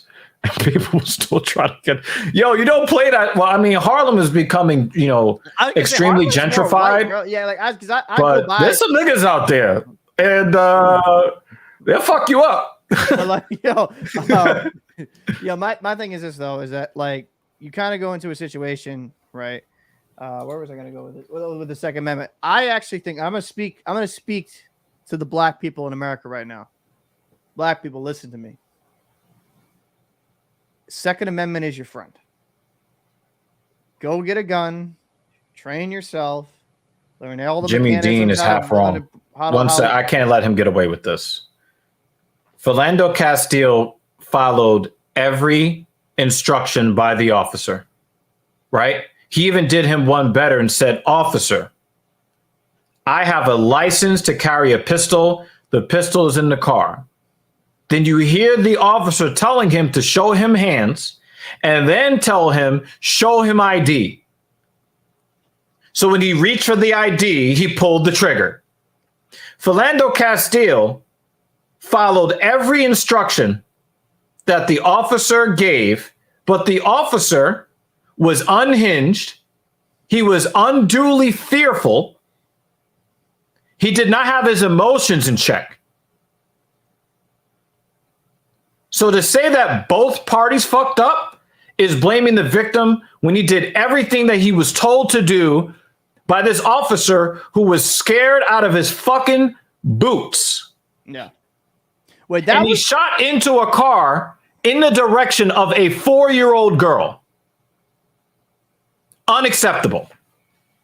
Yeah, I watched the video and I listened to it over and over and over again when I didn't want to. This is what I'll say. So we're kind of getting a little long here. I'll just wrap this up. I got something to say. I got a statement to say to black people in America. Second Amendment is your friend. Second Amendment is something that it can be very beneficial to you. I feel like, and this is my opinion, I feel like because a lot of black people vote left, they're very anti-gun or somewhat anti-gun. But when shit goes south, you have no idea what you're talking about, dude. You're so ridiculously wrong. It's insane. I don't know, man. I see some stuff. And the Second Amendment is not our friend because we are treated differently by law enforcement. The FBI makes that clear. I'm just saying, protect yourself, arm yourself. You know how many times I've seen police officers do everything they can to not shoot a white man at a traffic stop that is pointing a gun at them, even shooting at them? You know how many times we've seen footage of them doing everything they can to defuse the situation? A lot of people don't know this, that before the Rona killed a bunch of police officers in 2020 and 2021, 71% of all police officers killed in the line of duty were killed by violent white males. Were killed violently at the hands of white males. But they do everything they can to preserve their life to get them into custody. But when a guy tells you, I have a gun permit, I have an ID, and then you ask for it, and then when he reaches for it, you say, no, show me your hands. Like, the dude can't do both things at the same time. Well, but you are emotionally unhinged. You are out of control. And you're pointing the gun inside of a car with a 4-year-old girl in it. So the 2DA is not the friend of black people because we're not treated the same. You would run into a police officer that would find some other way to disarm you. I'm not going to get that same. I'm not going to get that same approach by the police officers. Okay, no, 2DA is not my friend the way it is a friend to you. It's just not. Can I disagree? And I'll say this, I'll disagree. I think that with I get your sentiment, and I know there's an emotionality right now behind it for obvious reasons. But you've had a lot of white people killed by cops that are way too fearful about them reaching for the waist. You remember that there was this one story. There was this kid like a college kid, right? That was in a dorm room or I think an apartment or whatever, and he got swatted essentially. And he's like, show me your hands. And he's like, turn around. He had his hands up. Now crawl to me. And then he's like, show me my hands. And what do you mean? And then as soon as he had is that the one that the police killed? Yes, with basketball shorts on. Oh yeah, that was fucked up, man. He went to pull up his pants and they blew his fucking brains out. So listen. There was also that one guy in Arizona that was drunk in the hallway, I think of like a casino hotel. And he was crying. He was crying and begging the officer not to kill him, which was actually kind of sad to me because he was really like the dude was so scared of the cops as if he was black. That's the way that I interpreted it. Well, this is my and he was trying to pull up his pants and then the police shot him. It was a white guy. They shot him, but he was trying to pull up his pants. So this is where I counter this, right? I think obviously not everything's fucking, one for one. I'm not going to even claim that. I do think the Second Amendment's your friend because the government, you should have a need to protect yourself from corrupt agencies in the government itself. I believe in arming yourselves. I just do. I think it's a fundamental right every American should have. Every American citizen, in my opinion, should have a gun. That's, not insane. I will say, police, and we've had this conversation. If a policeman comes into my place. I know auto incorrect hit him. The auto incorrect hit Jimmy Dean. Oh man, I love it. I love it. But you have, right? Corrupt. If you have a cop that comes in unlawfully into my place and he's yelling, screaming, breaks into my place and I blow his brains out, that's self-defense. You know what I mean? But for a black person is I feared for my life, acquitted. Right. No. Even with white people, right? That's going to be an issue. But I'm saying with a cop, my thing is this, is you come into my place illegally and it's in the wrong place and you die. Well, that's not a murder charge. That's just you fucking around and finding out, have your intel right. A lot of cops do need to be held for task of how poorly they handle stressful situations. Now, but they're not held to task. Right, which I'm getting into. I'm saying that you have cops. Yo, Bruce is defending Canada. You're not gonna hit us with that blame Canada shit. Bro, listen, I don't want to hear from a country where the hardest thing is maple syrup. All right, so let's calm down. Oh shit, let's calm down. You burnt down the White House, but now the thing I like about Canadians is that they'll fuck you up politely. Yes, they will. I love, I love Canadians because Canadian women, I have not met too many of them that are unattractive. So yeah. So, but Canada is pussy. Let's not get twisted. Anyways, yeah, but look at these dueling. Look at these. I want to talk about this because, and I think we did. I think Traditionalist brought up something that I liked because I align with this. If you frame the question to those people that were killed, if they would rather be packing or if they would just rather that kid not have had access to the gun, this is where I agree with traditionalists. And again, notice how everybody that agrees with me and you on 2DA are here in this country. Yeah. And all the people that disagree are outside of the country. Have you noticed that? I mean, listen, I think Canada, the only thing they got to be fearful of is moose. So, there's no comparison, right? Well, they could get COVID from the deer now. Yo, dude, they can get COVID from the deer. They could probably get it from their Tim Hortons coffee. It's just crazy out there. But the thing is, traditionalists, I think that what you're saying, I agree with in spirit 100%. But in practice, it just doesn't work. The cat is out of the bag. Yeah. Right? So my thing is, if some people are going to have guns, I would rather everybody have them to at least be able to stand a chance. Now, let me tell you something. I think I'd probably be in prison today if New York City honored 2DA. Because when people do selfish, unsafe shit on the road and they stop in front of me at the red light, I do get some dark thoughts. Okay. And I'm glad I don't have access to a gun. Well, at least in the past, I'm definitely more disciplined emotionally when it comes to that now. But I still do want to pull up alongside and call them the assholes that they are.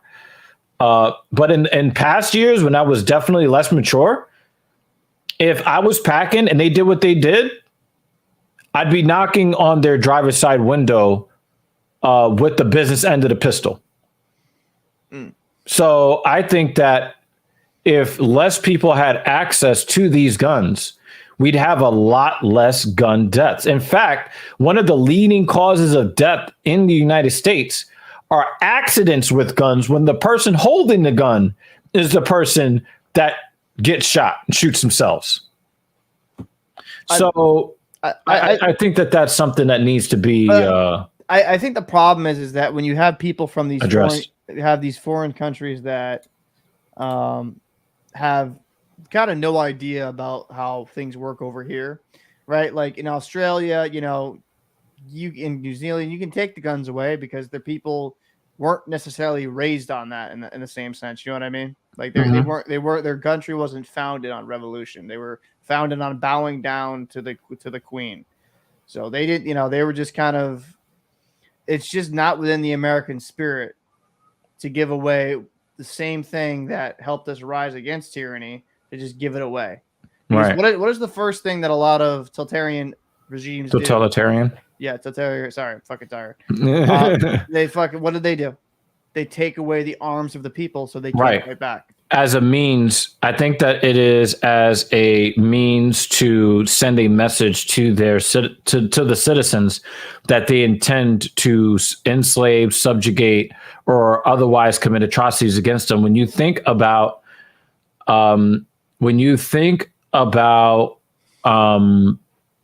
what happened before the atrocities that happened in Germany in the 1930s.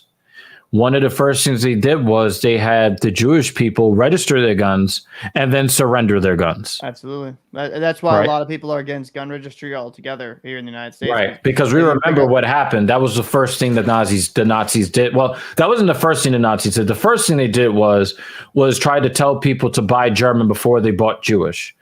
And then they started putting actual economic restrictions. And then they started making them wear patches. And then they made them register their guns, and then took their guns, and then took their belongings, moved them into the ghettos. And we all know what happened after that. So it was definitely a gradual thing.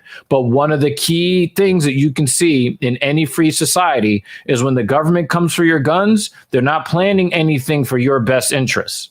Now, you can make any case that you want about whether or not we should have access to guns or whether guns should even exist. You know, whatever, like, I can reason with you on any point that you make for or against. But we do know in practice what it means when you come for people's guns. And again, guns are already widely available in the United States. And if you take the guns from citizens, the only ones that are going to allow you to take those guns are the law-abiding citizens. That means the outlaws will be armed and the law-abiding people will not be. So this is the thing, right? What happens every time there's a potential new gun policy to strip away gun rights? What happens? You know what happens? Purchases of firearms go up the fucking roof. That is true. So that is true. By having these policies, you're not fixing the issue. You're actually making it fucking because you're making people paranoid. Because Obama talked about taking guns, didn't take a single gun from anybody. No, and that's the thing is that like you are just incentivizing people to keep arming themselves. Like you know how many, since Biden's been in office, there's been millions of new gun owners because there was policies about like maybe getting rid of this again.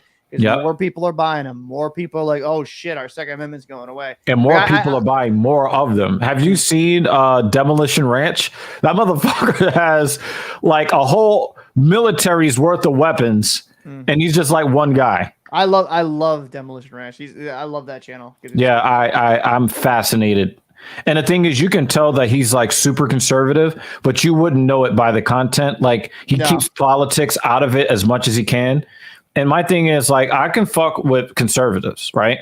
Even if conservatives won't fuck with me, I can fuck with them. But I love the ones that are like, listen, I've got a YouTube channel to run, and I'm not out here, talking about, because somebody actually posted this in a group of Black people that I'm in. They posted a Facebook post of a correctional officer at Attica, which is in upstate New York, where he was making jokes and proclaiming how proud he was that this kid took more Black people off the census. Oof. And he works in our prison system. So we have to be able to expect that he's going to treat the prisoners, especially the Black ones, with professionalism and respect, right? Let's be honest, the prison system as a whole, this is a whole other argument, is a fucking scam as it is. They just make money off of fucking. But the thing is, you got guys like that see, innocent old Black women being killed, and he's celebrating it in public, which is where I would rather them do it. I want them to celebrate in public. Yeah, I would rather know who the fucking scumbags are personally. Yeah, exactly. That's why I we advocate for 2DA on this platform.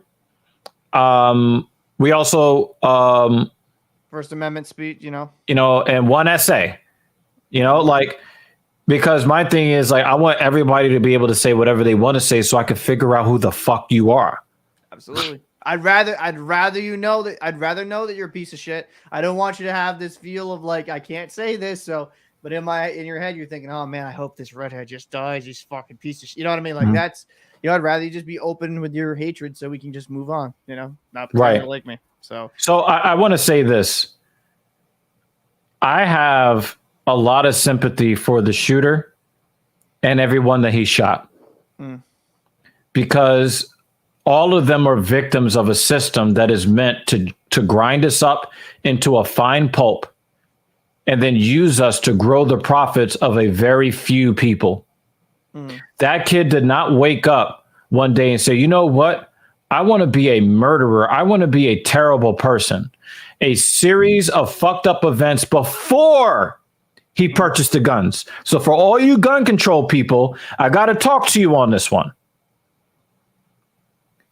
A lot went into this happening, and it has very little to do with access to the guns, because the mass killing is bad. The mass self-termination problem that we have in this country is just as bad.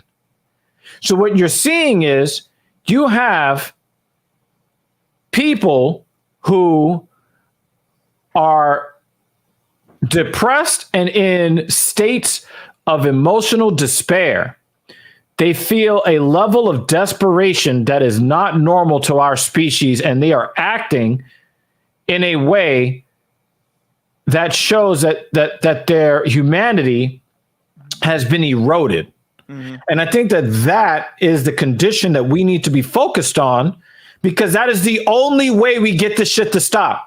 Absolutely. So you guys could talk all that gun control shit all you want, and in spirit, I'm going to pump my fist with you in spirit, but in practice, that is not going to happen. So how can we stop these things from happening or reduce the frequency and or severity of these things? There's only one way to do it, and that is to lead with compassion in your everyday life, even to people that you don't think are worthy or matter enough to show compassion to. Because this starts within. People who are happy don't do these things. People who believe that other people give a shit about them don't do these things. And if it wasn't a gun, it's a two-edged broadsword, or a katana, or throwing stars, or an ID, or a kitchen knife, yeah, or a brick, yeah, or their car, a bomb. Like,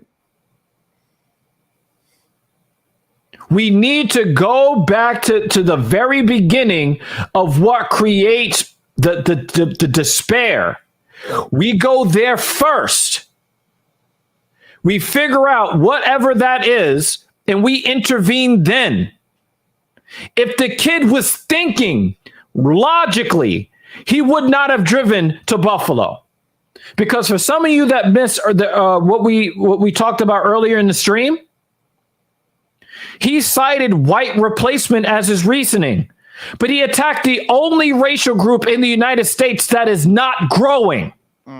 So if we're the only racial group in America that's not growing, why are you targeting us for your fear of white replacement? We're not replacing anybody. If he was not so isolated and he could talk to different people, they can give him accurate information instead of these fucking echo chambers that Captain Paul was talking about. Yep.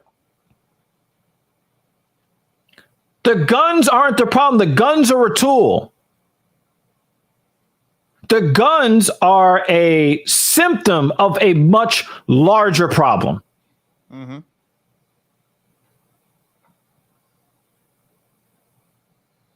Do guns make it easier to take more life more easily? Yes. But we can actually nip this shit in the bud where you don't need watch lists. Do you know why? Because a community would have been watching over that boy from a young age, making sure that he was all right, making sure that he felt valued in his home, in his neighborhood, in his school.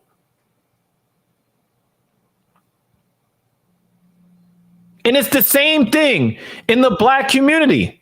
I grew up around the gangbangers, and they'll all tell you the only family I had was the niggas on the block. Yep. My mom was out doing whatever. I never knew who my father was. These guys were my family. They were the people that stood up for me. And you hear that from gangbangers, one after the other after the other. If they felt like they had a community that valued them, especially the young men, which is another thing that we built this platform on. Yep. If young men understood that people value them, not for what they can provide, not for the money they make or their Birkin bags that they can buy, some heifer wearing a wig, you would have less desperation being felt.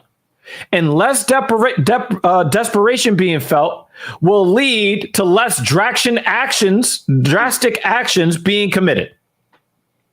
Absolutely. And I don't think that I'm being unreasonable. No, I don't think you're being unreasonable at all.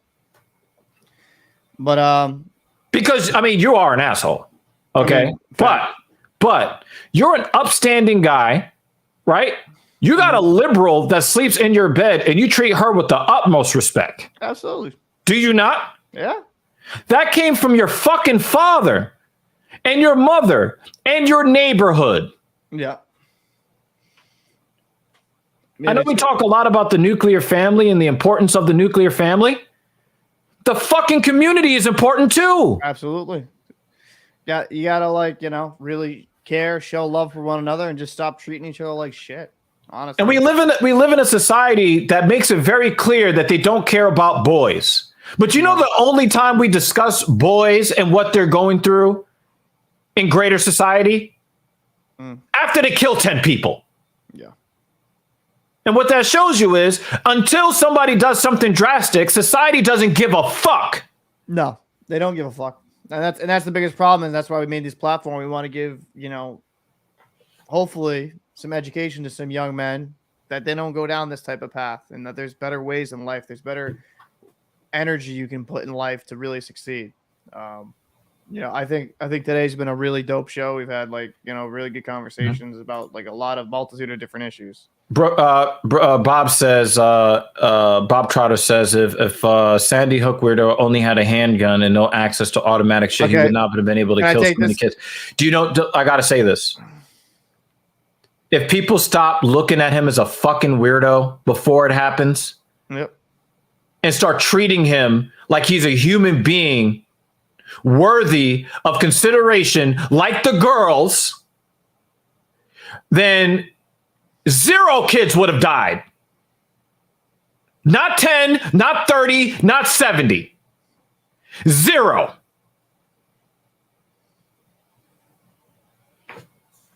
Yep. That's a strong way to kind of put it, because you know what? If we actually deal with the core of the issue and get to the bottom of it and fix it there, we don't worry about any deaths. This is the comments of the stream right here. Right here. Yep. And what is the fucking difference? The social environment.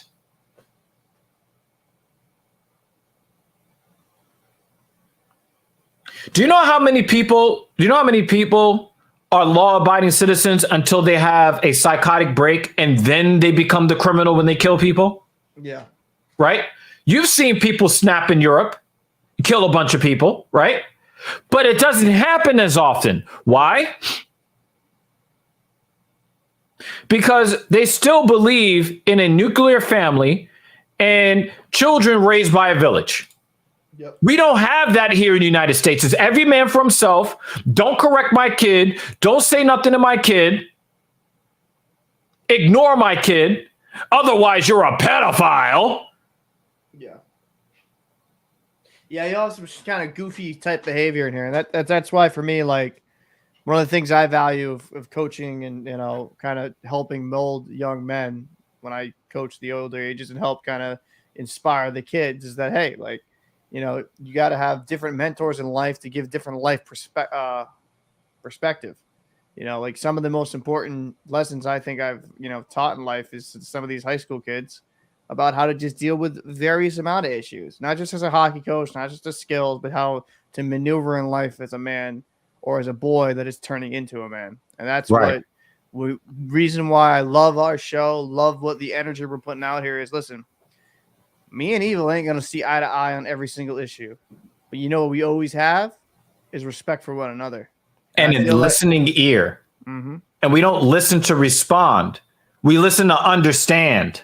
Mm. And that's the big thing, that we need to have a little bit more of an open heart, a little bit more of open-mindedness. And, like, let's have those conversations. And let's stop pushing each other into these corners. Right. Because it's not good. Have you noticed that we have almost equal representation in our chat right now? Yeah. Almost equal representation between the people who are pro 2DA and the pro gun control crowd, both inside and outside the country. And look at how everybody is able to not only respond to us, but respond to each other in the chat. Mm. This is one of the things this is the only thing that we require, is that people treat each other with respect here, because we want to be the change that we want to see in the world. And we don't need everybody to come here and come here with an open mind. Mm. If we can reach 10% of a certain demographic, and this is something I learned from Kevin Samuels. He said, you don't need to reach everybody and get everybody to change. You just need 10%. 10% is a tipping point. Mm. It is a large enough sample that will get conversation started. Mm. And that is one of the things that I'm proud of what we are building here on TSP. We have the traditionalist guys and we have the Jimmy Dean guys. And then you have the Bruce guys. I mean, I also, just quick side note, Bruce, I have to say this because you're talking about history. We burned down the Parliament First in Canada in 1813. So you just were copycats. Couldn't even come up with your own ideas. America, USA, USA, USA. By the way, Bruce, I'm just giving you shit, bro. So, just like an overweight American to be shouting USA, USA, USA. Where's my Trump hat? No, man. Oh my God. Yeah. So I think that, I did a live stream on my personal YouTube channel. Yeah. Sir. I believe that the way to stop the mass violence is through compassion. Yeah. Because we've tried the demonization route. We've tried the dehumanizing route. You want to call them an idiot and an asshole and a weirdo, but that's not stopping these things from happening. And now they're happening with more frequency and with greater severity. So I'm not saying that what you guys think about the guy is wrong. What I think it's a reasonable conclusion to come to that is ineffective. It's ineffective. It's ineffective. And I'll say it again. It's ineffective. So do you care about your righteous indignation? Or do you care more about stopping these things from happening?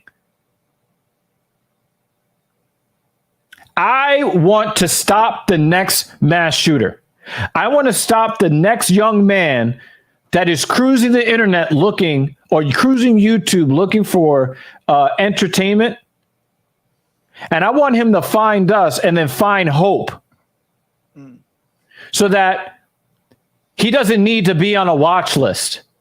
We're going to watch over him here on TSP. You're going to be on our watch list. We're going to watch over you and do whatever we can to support you so that you can go out into the world living with hope. Because without hope, what the fuck is stopping you from doing any old drastic thing? Yeah. Men's Mental Health, thank you for coming through on a live show. Crazy people shouldn't have guns. Most people should, to protect themselves from encroaching government tyranny. Now more true than ever. Yeah. You can shame a person abusing their power by laughing at them until they lose credibility. But the thing is that most of the people committing these acts feel particularly powerless. And a lot of times they get into these violent actions because it's the first time where they believe that they actually have some power. This is the only time in their lives where they feel powerful. And it shouldn't be that way. I want to let every one of you that watch our program, either live or later on, I want you guys to understand that you guys do have power. It's just that we live in a society that isn't particularly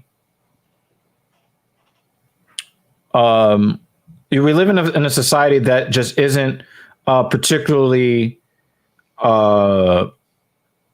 appreciative of what you can bring to the world.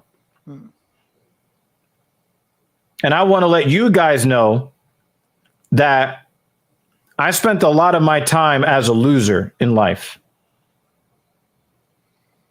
And I know that if I could stop being a fucking loser and I can realize what I'm capable of, then by virtue of you being here, I know that you're capable of great things too. And what we want to do here is create an environment where you can recognize your value, and then that will make it easier for other people to recognize your value. That young man was going to places that echoed what he already thought. But he never went anywhere else to see what other people think. And I want people to come here and be able to, no matter what side of the aisle that you're on, to know that your presence and your perspective is valued. Red 5 Golf. I want to be very clear. This is not a platform for attacking people for the ideologies. We're trying to get rid of that. Yeah, we're trying to be about conversation. If you have a problem with a liberal talking point or policy, then let's stick to the topic, please. Let's stick to the topic, please. We don't want to attack people. We want to attack ideologies that are faulty. We're creating a platform here where we can freely communicate with each other on both sides of the aisle and exchange ideas in a civil manner. Definitely. We don't want to be turning into. We're not doing. That's not what we do here, Red 5. We would love for you to be here, but we need you to join the conversation in a civil way. That is our only requirement on this platform, is to be civil in your arguments. That's all we care about here. We need to make that very, very clear.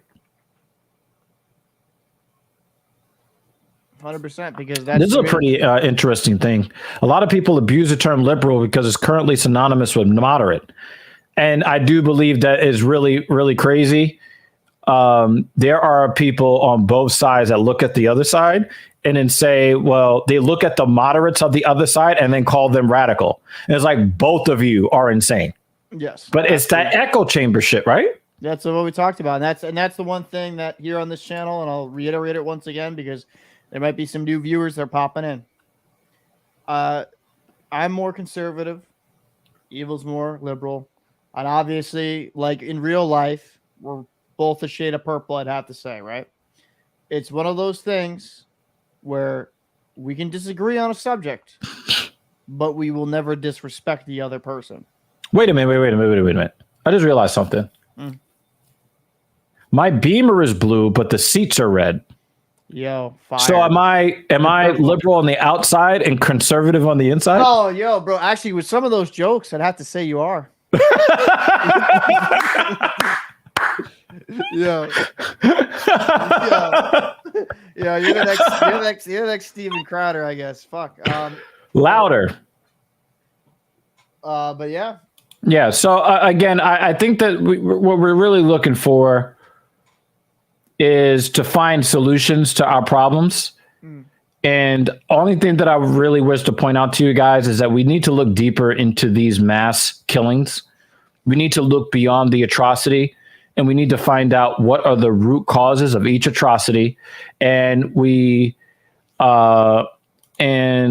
need to find the common thread in those atrocities, and then see what we can do to alleviate some of the causes of the atrocities, and not worry about, well, it's the guns. Well, the guns don't just walk up and the gun did not drive 200 miles to Buffalo and then start spitting bars, at the grocery store, right? Someone had the weapon, and that someone was not in a rational, reasonable state of mind. And that is what we need to address. Do you have anything else you want to say before we Nope, we gotta get the fuck out of here? Pretty much, I kind of just going to wrap it up like this. Let's just start treating each other a little bit nicer, a little bit kinder. And you know what? What happened in Buffalo is a tragedy. And I will say this to the people that watched that video and complained about us, that we didn't show people being killed. And I mean this from the bottom of my soul. You can get bent and get fucked. I don't give a fuck. You can go fuck yourself. I do. You know what?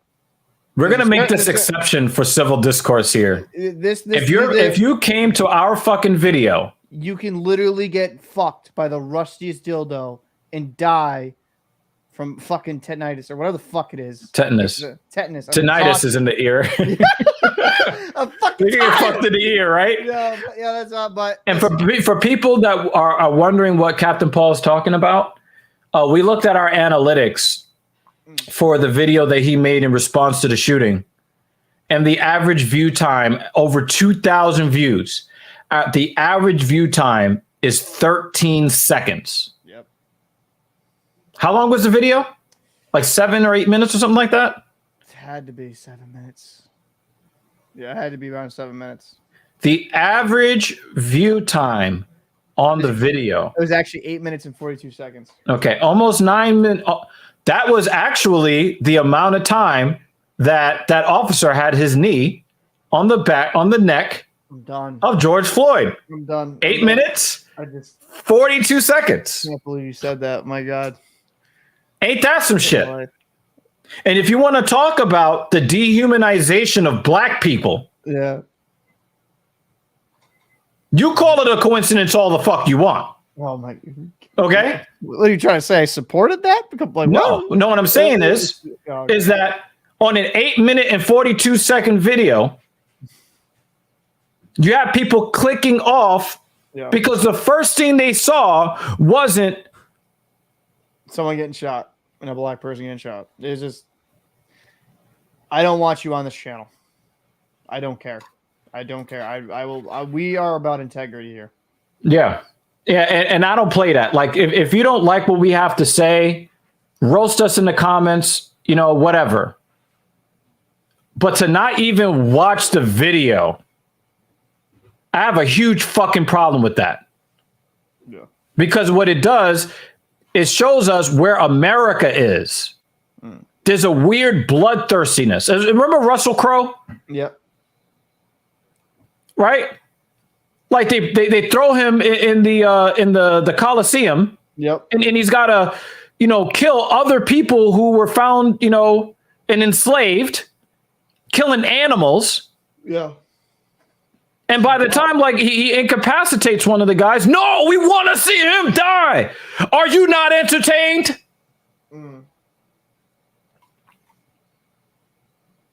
Just wild. That's savage. That's yeah. savage. So I just want to make these things clear. We need to start treating people with regard, whether we believe that they are deserving of it or whether if we think that we'll ever see them again. Because remember that people who have problems that feel like other people don't care, they tend to make their problems your problem. Mm-hmm. And you can be any kind of pull yourself by your bootstraps kind of person all you want. But when they show up to your Walmart, to your supermarket, to your elementary school, to your middle school, to your high school, to your college, to your place of employment, and they start bucking off, now their problem is your problem. You start caring about people that you don't think you should care about, and we'll see a great reduction in not only in these extroverted acts of violence, but I think that we'll also see a decrease in the introverted acts of violence, the self-terminations, the drug abuse, the cutting. I agree. Thank you for being part of episode 40. I have a lot of respect for everybody that comes through here. Thank you so much for hanging out with us here. I think there's a discussion that really need to be had. I think that there are probably other points that were not made. So if there is something that you believe that we didn't cover in today's episode, please, in the comments below, let us know what we missed. Absolutely. Also, make sure to like, favorite, subscribe, comment, because we want to grow this platform so that people will get more used to civil discourse and less echo chamber bullshit. We up out of here, right? We up out of here, son. All right. Peace. Peace.